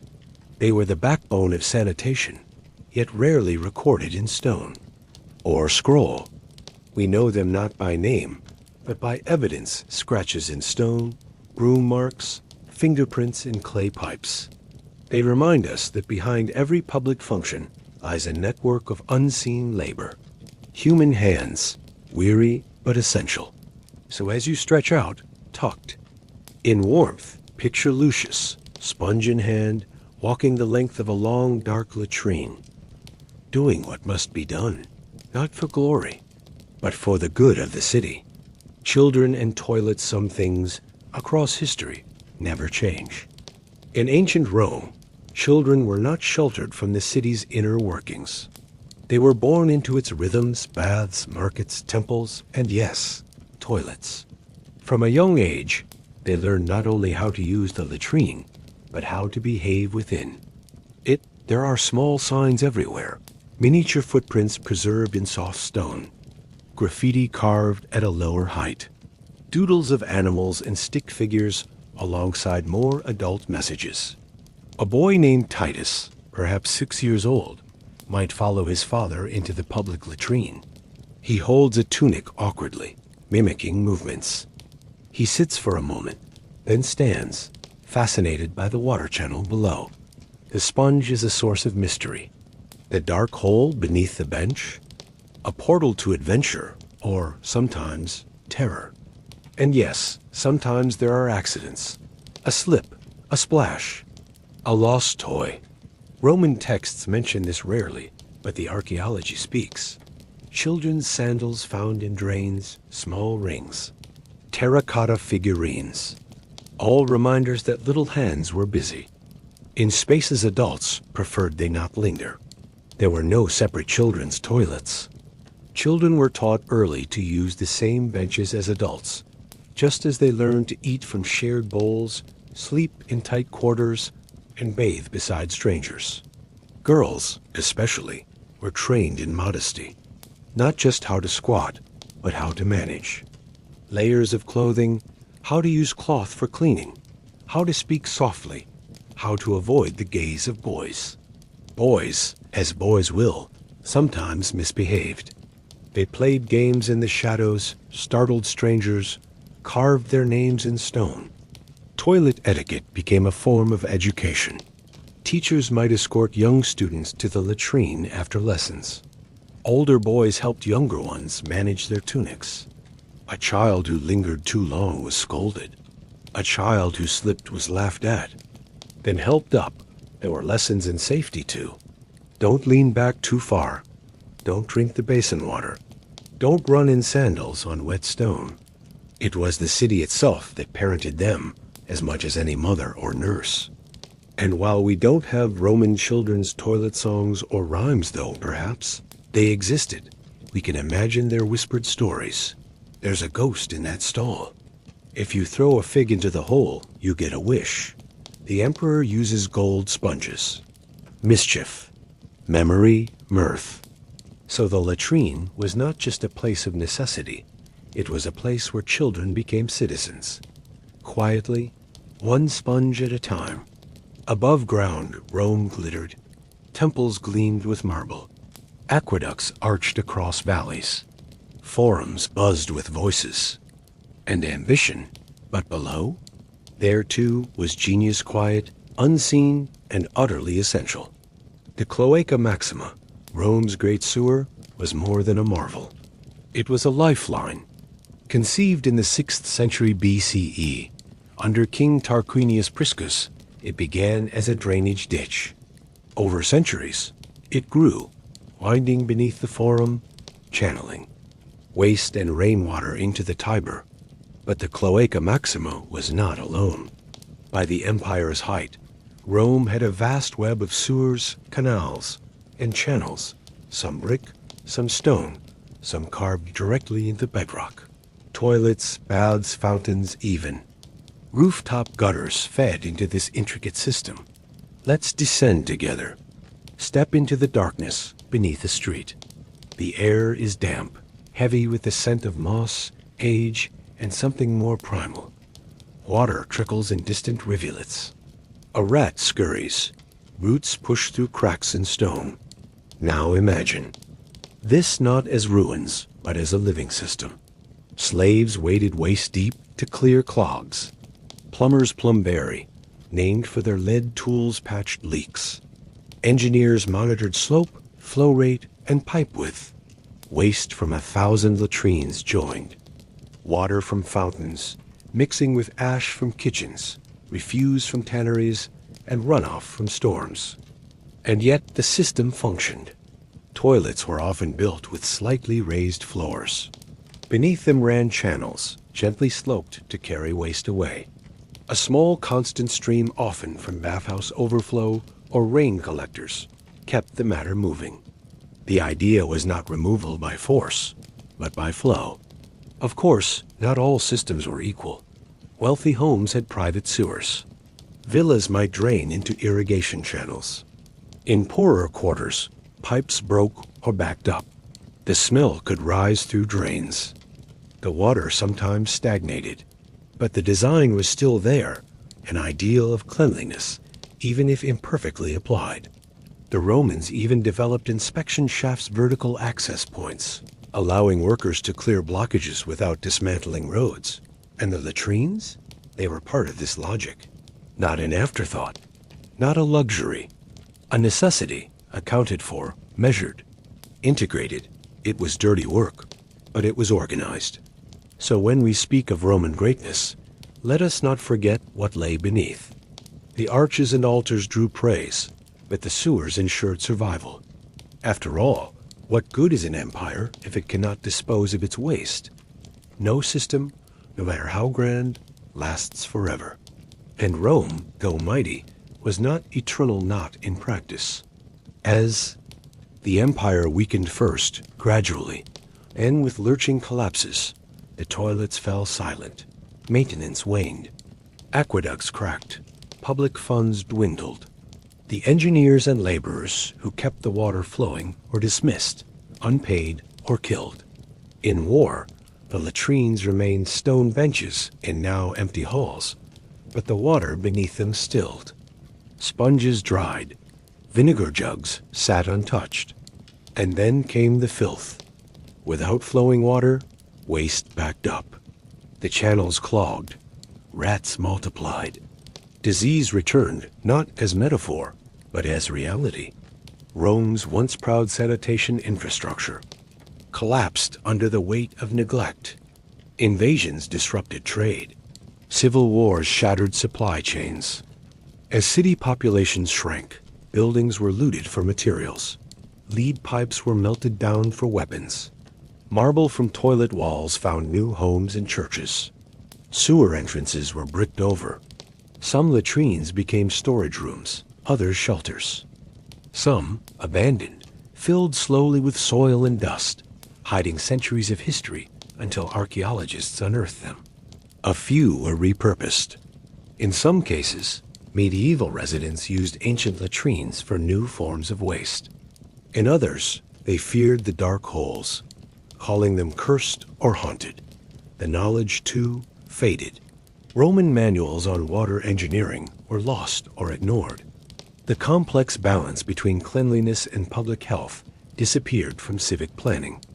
For centuries, people once again relieved themselves in fields, alleys, and chamber pots emptied from windows. A regression, slow and tragic. What had once been routine became a risk. Diseases spread faster. Life expectancy dropped. The communal toilet, the shared, semi-sacred space of Roman daily life, was reduced to ruin and memory.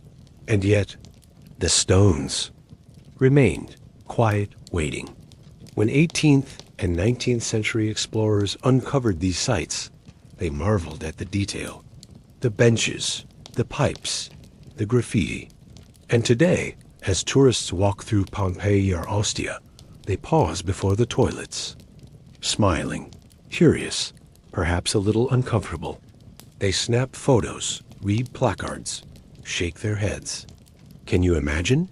They say, yes and no. Because to truly imagine it, one must not only see the stone bench, but smell the vinegar, hear the water feel the shared humanity of those who sat there before us. To use a Roman toilet wasn't just a moment of necessity. It was a moment of belonging to a city, to a system, to an unbroken flow of life. And when that flow stopped, the silence said everything. To live in Rome was to live among smells. The city breathed not in silence, but in scent-ripe, shifting, undeniable. The aroma of fresh bread in the morning mingled with the pungency of fish sauce. Perfumed oils combated the nearby tannery. Incense from temples drifted past, dung in the street. And then there was the latrine. Roman public toilets did not have doors. No heavy lids. No ventilation systems humming quietly in the background. What they had was airflow. If lucky, a current through arched windows or a street-facing grate. So how did Romans handle it? With pragmatism. First, there was the use of vinegar, a Roman cleaning agent as well as a deodorizer. Sponges were stored in vinegar-filled basins. Attendants splashed it on stone, refreshed it in bowls. Its sharp scent, though no lavender, was strong enough to compete with what lay below. Second, there were incense burners or herb bundles placed near entryways. Bay leaves, rosemary, and sometimes myrrh were burned in. Small clay pots, not to mask the odor entirely, but to introduce another note in the sensory symphony. And of course, there was the social expectation of tolerance. To complain too loudly about the smell was to admit weakness. To wrinkle your nose was un-Roman. After all, hadn't the gods themselves once squatted on stone? Clochina, goddess of the sewer, had a shrine. Cleanliness was a virtue, but so was endurance. Still, class played its part. The elite avoided the worst of the stench. Their private latrines, often well ventilated, benefited from constant cleaning and proximity to gardens or courtyards. Air could circulate. Perfumes were applied afterward. Cloaks were scented. The stink stayed outside, or so they hoped. For the poor, there was no such escape. Crowded tenements bred sour air. Public latrines, shared by dozens or more, bore the evidence of each visit. And yet people came, because the alternative chamber pots, alleys, foul buckets was worse. There was even a status associated with enduring the stink. Soldiers were expected to show no reaction. Slaves learned to suppress discomfort. Merchants considered a bit of foul air part of the deal. And children, always curious, learned early to joke about the smell, to turn embarrassment into laughter, disgust into defiance. So perhaps it wasn't that Romans loved the smell, but they knew how to live with it, how to frame it not as shameful, but natural, a reminder of the body's needs, a small, unpleasant truth accepted rather than denied. And in that way, they may have been wiser than we imagine. To understand Roman sanitation, one must look beyond the latrine, because the latrine, for all its importance, was just one point in a triangle of cleanliness. The others were the fountain and the bathhouse, each connected not only by infrastructure, but by daily habit. Let's start with the fountain. Placed at intersections and plazas, public fountains delivered fresh water from distant aqueducts. Romans filled jars, splashed their faces, rinsed cloths. Fountains served not only thirst, but cleaning. Before entering a latrine, it wasn't uncommon to wet a cloth. Afterward, many paused again, dabbing hands, adjusting tunics, whispering small prayers to the nymphs believed to live in the flowing water. Then there were the baths. A Roman bathhouse was not a luxury. It was an expectation, a daily visit for many. The poor paid a modest fee. The rich had private wings, but all came to cleanse. Scraped with strigils, soaked in steam, scrubbed by friends or slaves, Romans emerged cleaner than many in later centuries. Bathhouses also had toilets, typically placed near the entrance or exit. Before bathing, One relieved oneself. Afterward, one might stop again, cleaner now, but more relaxed. The triangle formed a cycle. Latrines emptied into sewers, sewers drained into rivers. Aqueducts, upstream, pulled new water in. Fountains drew from that flow. Baths tapped the same source. Wastewater from baths was often routed to latrines to keep channels clean. A closed loop imperfect, but ingenious. This interconnection meant that the idea of sanitation was not isolated. It wasn't a moment of cleanliness. It was a rhythm. A merchant might start his day with a splash at the fountain, visit the latrine after his midday meal, end the day at the baths. 3 acts. One system, even religious rituals mirrored this flow. Purification required water. So did healing. So did mourning. And so the very infrastructure of Rome, its pipes, drains, and spigots, served not only health, but ritual order. The triangle of cleanliness was as much about mindset as it was about plumbing. To be Ramon was to live near water, to wash, to relieve, to bathe, and in that rhythm, daily life found its form. By day, the Roman public toilet was a site of bustle and routine, a shared space, open to the sun, alive with the quiet rhythms of necessity. But what of the night? When the oil lamps were lit and the forum emptied, the latrine changed. Night was different. Public toilets in Rome rarely operated around the clock. Some were physically locked by iron grates or wooden shutters. Others were simply left unwatched, dark and still.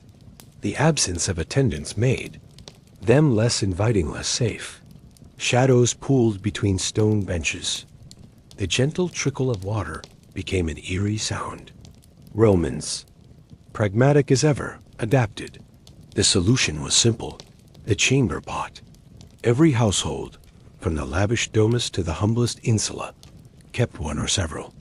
Known in Latin as a metella or lasanum, the chamber pot was made of ceramic or bronze, sometimes glazed, sometimes plain. A servant might empty it in the morning, or a tenant might pour its contents into the nearest open sewer, if not directly into the street. At night, chamber pots were not just a convenience, they were a necessity. The city was not quiet after dark. Street gangs roamed, fires broke out, shadows concealed danger. For a woman, or a child, or even an elderly man, venturing to a public latrine at night risked more than inconvenience. So imagine the rhythm: a final meal, a final walk to the fountain. Then, behind drawn curtains or a shuttered window, the pot is placed beside.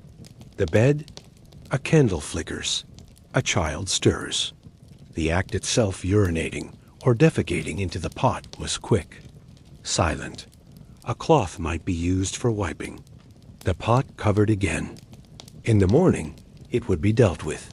Until then, it sat there, a quiet guest in the corner of the room. Some households had portable commodes, wooden chairs with chamber pots beneath, cushioned with fabric.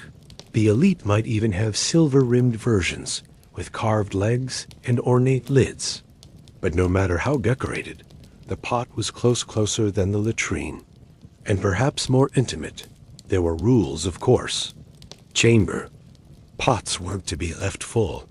They weren't to be dumped from upper stories during daylight hours, yet they often were. A careless toss, a splash, an argument between neighbors over who dirtied whose stoop.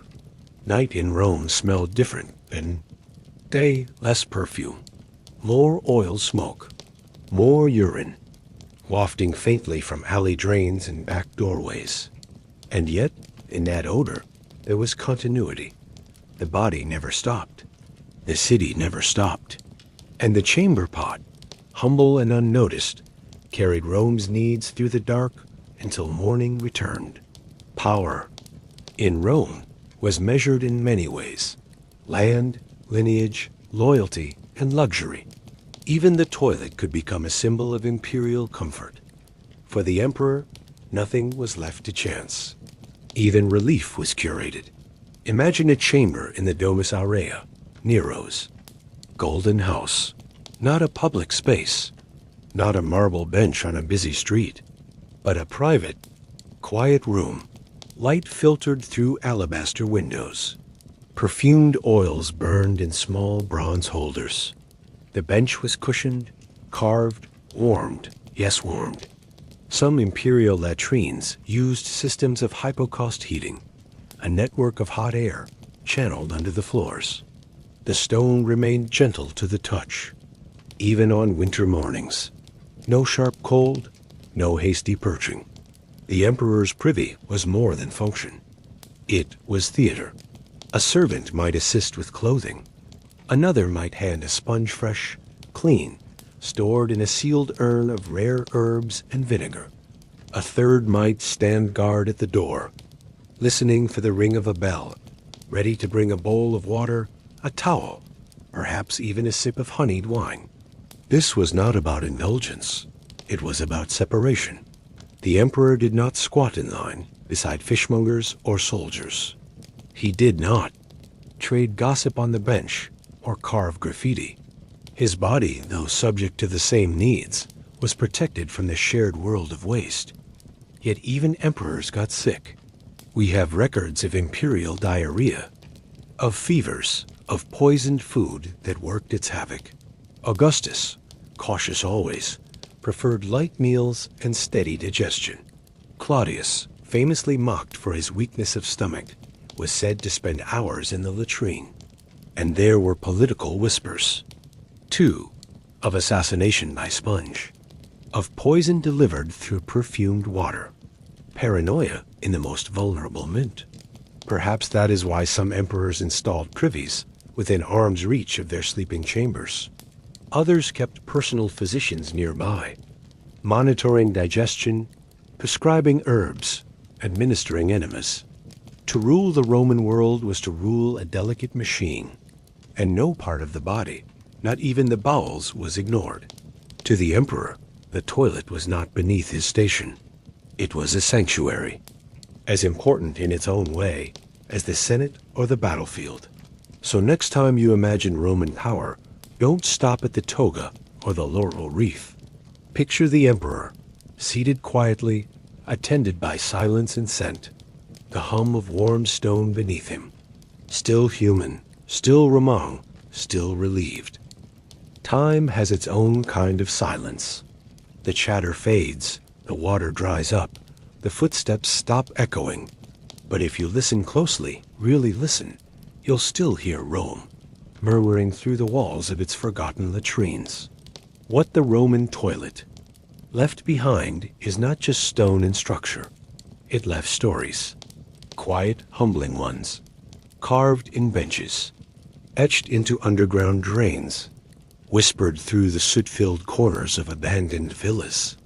Today, archaeologists kneel beside these ancient sites, trowels in hand, brushing away centuries of dust, revealing not grand monuments, but human traces. A worn groove on a bench where someone sat too long every day. A shard of pottery inscribed with a joke or a prayer. Traces of mineral buildup where water once flowed. Proof of a life routine, and unglamorous, and all the more meaningful for it. We've uncovered parasite eggs embedded in ancient waste. These reveal diets, illnesses, struggles that echo our own. From these, we learn that Roman toilets were not always clean by our standards, but they were part of the fight against disease, not the cause of it. A battlefield of hygiene in an age before microscopes. And we found graffiti, some crude, some clever, some philosophical. One scratched line found in a Pompeian latrine reads, "I have relieved myself. May the gods bless the sponge." A crude thank you, a quiet acknowledgement of the daily cycle, of relief, of return. The latrine is often missing from our histories because it lacks drama, but in many ways, it is where history truly lives not in the declarations of emperors, but in the shared hum of life's unavoidable needs. We find standardization in Roman toilets across distant provinces, proving the reach of Rome's infrastructural ideals. From Britain to Syria, similar layouts, similar benches, similar sponges. In that sameness, we see a world connected. A world that squatted side by side, whether under tiled roofs in Gaul or open skies in Judea. The Roman toilet was not just an invention. It was a cultural expression, a philosophy made stone. And as cities fell and rose again, the toilets remained. Sometimes buried, sometimes transformed, always present. The modern bathroom, plumbed, private, perfumed, owes its birth to those early halls of stone and vinegar. To understand ancient Rome, one must walk its roads, yes, visit its temples, study its laws. But one must also sit, just briefly, in its latrines, listen to the trickle, smell the earth and lie. Imagine the quiet nod between strangers. That was Rome, too. And so we arrive at the end of our long, winding journey through marble seats and vinegar basins, parasites and plumbing, curses and commerce. But in truth, this story never really ends. The Roman public toilet is not just a curiosity of the past. It is a mirror held up to our present, because we still struggle with many of the same questions. How do we balance privacy and community? How do we ensure cleanliness when resources are strained? How do we treat those whose job it is to clean, to maintain, to quietly preserve the dignity of the public?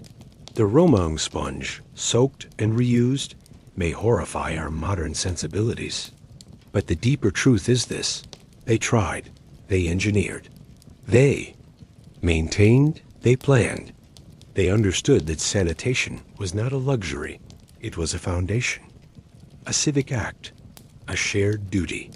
And today, in cities across the globe, the echoes continue. Public bathrooms, subway stalls, janitorial carts, plumbing, trucks. Still, there are people like Lucius, unseen but essential. Still, there are children learning etiquette, elderly seeking safety, travelers looking for a clean place to pause. Still, we mark bathroom stalls with inked graffiti: love, longing, boredom, philosophy. Still, we close the door and exhale, grateful for that moment of relief. And while our seats are softer, our soap scented, the essence remains. The bathroom is where we are most ourselves, most human, most unguarded. It is where emperors sat as equals, where philosophers meditated, where servants worked, where children laughed, where cities beat their daily, quiet pulse. And maybe when we next use a toilet, we'll think not of disgust, but of connection, to history, to others, to a civilization that dared to make even the most personal moments a matter of public concern. So rest now, let your breath slow. The stones of Rome are still warm with memory. The sponge is back in its basin. The water runs beneath the seat. And somewhere, in the hush of midnight, the latrine door creaks closed. Sleep, citizen. The city watches over you.